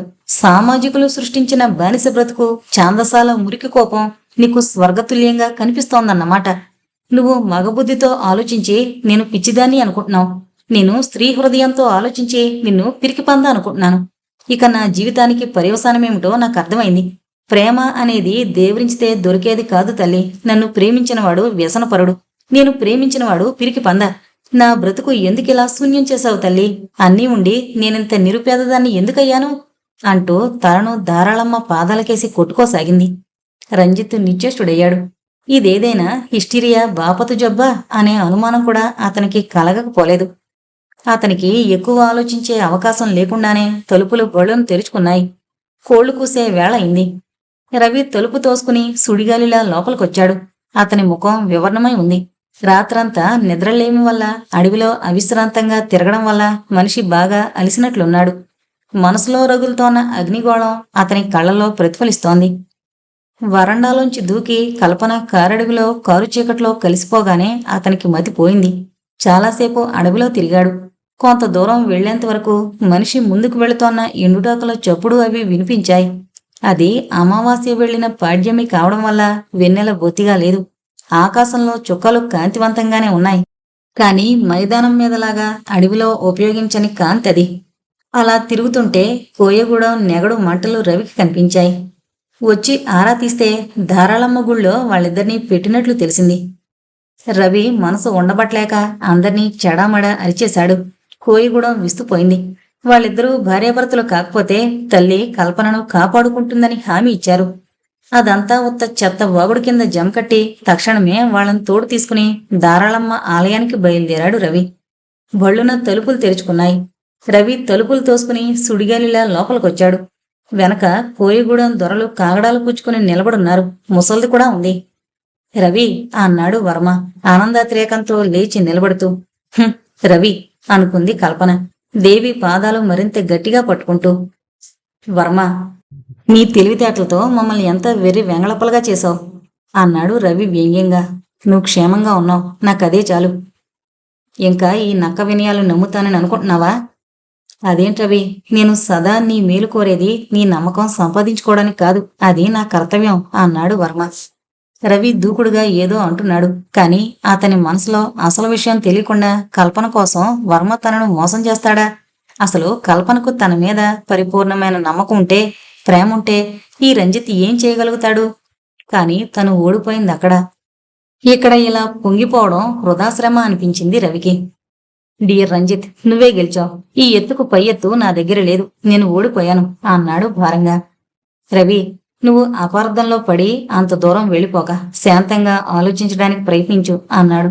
అతని మనసు బాధతో మూలుగుతోంది. రవి తాలూకా అన్ని బాధ్యతలు తనను నమ్మి తన మీద ఉంచాడు మాధవయ్య గారు. అది తన బాధ్యతగా, తన కర్తవ్యంగా నమ్మి ఉన్న తన మీద ఇంత తేలిగ్గా దాడి చేస్తున్నాడు రవి. రవి ఇటువంటి దుడుకు మనిషి కావడం వల్లనే అతనికి మరొక మనిషి అండ జీవితాంతం అవసరమే అని ఊహించారు మాధవయ్య గారు. అది సహించి ఓర్పుతో రవికి నచ్చజెప్పగలుగుతాడన్న విశ్వాసమే మాధవయ్య గారి ఊపిరి. రవి ఎప్పుడు ఎటువంటి సంభాషణ చేసినా తను మాత్రం ఉద్రేకపడకూడదు. నింపాదిగానే అతన్ని దారికి తేవాలి. వాస్తవం గుర్తించేలా చేయాలి. అది తన లక్ష్యం అనుకున్నాడు వర్మ. లేదు రంజిత్, నువ్వు నన్ను ఇంకా బాగా అర్థం చేసుకోలేదు. నేను ఉద్రేకపడిపోయి ప్రవర్తించే మాట యథార్థమే, కాని నా మనసులోని కల్లోల సాగరం ఎవరికి అర్థమవుతుంది అన్నాడు. అతని మాటలు దీనంగా ఉన్నాయి. కోయ ముసల్ది కల్పనను అమ్మవారి పాదాల మీద నుండి లేపి నుంచోబెట్టింది. కల్పన తూలి పడిపోతుందేమో అనిపించేలా ఉంది. కోయ దొరలు దొరసానులు ఇదంతా ఆశ్చర్యంతో చూస్తున్నారు. ఈ నవనాగరికులైన యువతి యువకుల మధ్య జరుగుతున్న తతంగమేమిటో బొత్తిగా అర్థం కావడం లేదు. అనుభవజ్ఞురాలైన ముసల్ది గ్రహించింది. ఆ పిల్లకింకా పెళ్లి జరగలేదని, యువకులిద్దరి మధ్య ఆ విషయమై ఏదో వాగ్వివాదం జరుగుతోందని గ్రహించింది. జాలిగా కల్పనకేసి చూసింది. పిచ్చి తల్లి, ధారాళమ్మ తల్లి గుళ్ళో బెరికెందుకే?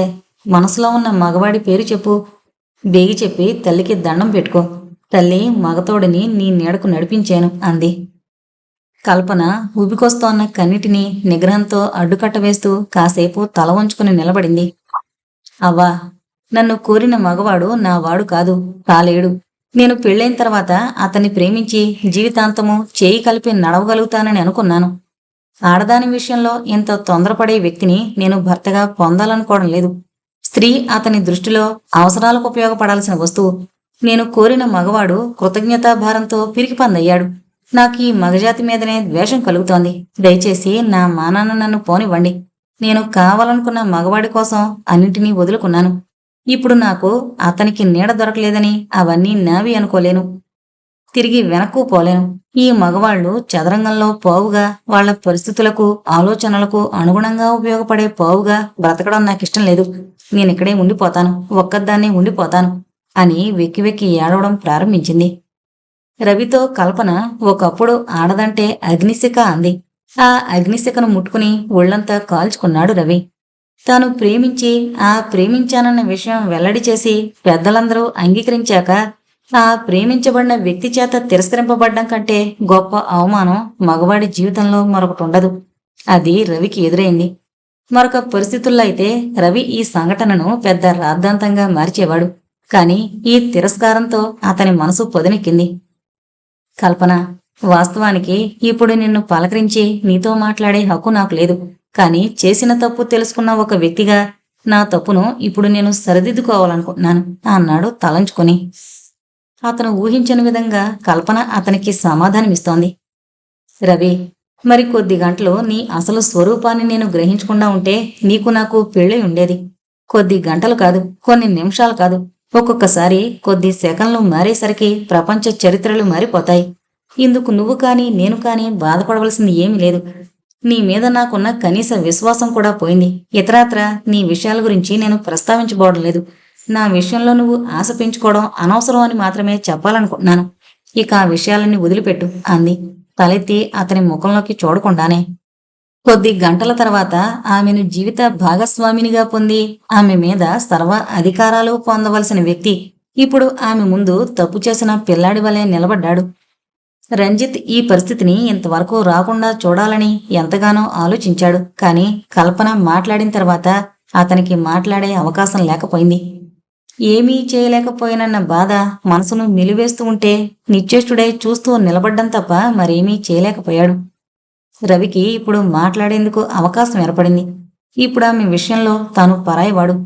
రంజిత్ వర్మ తన మనిషి. కల్పన ఎటువంటి అవకాశము ఇవ్వకుండానే అసభ్యంగా ప్రవర్తించాడు తను. అన్ని అవకాశాలు అందుబాటులో ఉన్న కల్పనను వర్మ తన కోసం త్యాగం చేస్తున్నాడు. ధారాళమ్మ గుడిలో పెట్టి గడియ బిగించి వెళ్ళాక అతడు పవిత్రంగా నిలవగలిగాడంటే అతడు ధీరుడు. కల్పనను పెళ్లాడ్డానికి అతను సరైన జోడు. ఆ సంఘటన అతని మచ్చలేని ఆలోచనలకు గీటురాయి. ముసల్ది చెప్పినట్టు ధారాళమ్మ దేవాలయంలో నిద్ర చేసినప్పుడే వాళ్లు భార్యాభర్తలయ్యారు. అది తల్లి ఆజ్ఞ. ఆమె కావాలనే వాళ్ళిద్దరినీ ఏకం చేసింది. కాదనడానికి తనెవరు? ఒకవేళ అన్నా తను పొందగలిగేది మట్టుకు ఏముంది? ఇదంతా ఆలోచిస్తే అతనికి దారి దొరికింది. తన కర్తవ్యం ఏమిటో బోధపడింది. తాను తెలివిగలవాడైతే ఈ పని ఎప్పుడో చేయవలసింది. ఇప్పటికైనా తన కళ్ళు తెరుచుకోవడం తన అదృష్టంగా భావించుకోవచ్చు. ఇన్నాళ్ల ప్రవర్తనతో ప్రియురాల్ని పోగొట్టుకున్నాడు.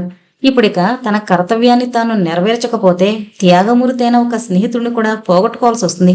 కనుక తక్షణమే ధారాళమ్మ సాక్షిగా వాళ్ళిద్దరికీ పెళ్లి చేయడం తన కర్తవ్యం.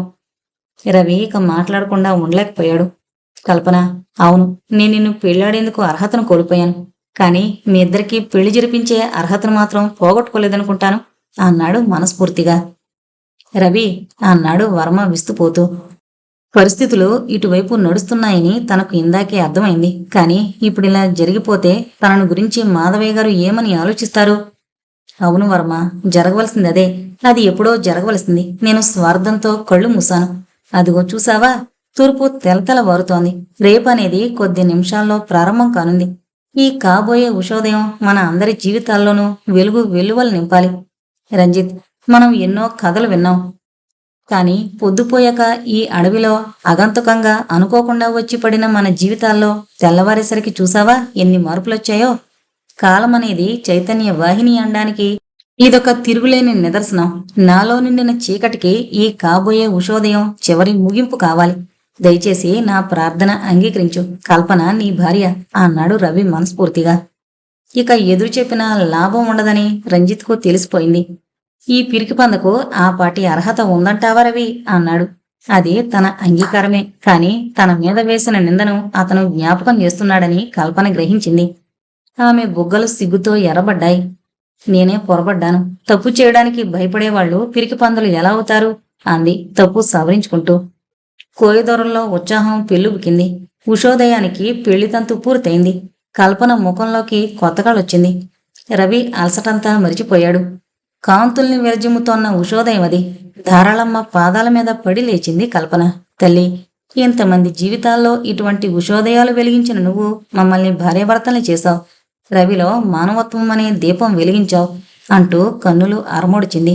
ముసల్ది ముసిముసి నవ్వులు నవ్వుతూ ధారాళమ్మ వంకే చూస్తోంది. ఇంతటితో అగ్నిశిఖ అనే నవల కంప్లీట్ అయిందండి. దయచేసి మన ఛానల్ను అందరూ సబ్స్క్రైబ్ చేసుకోగలరు. Thank you.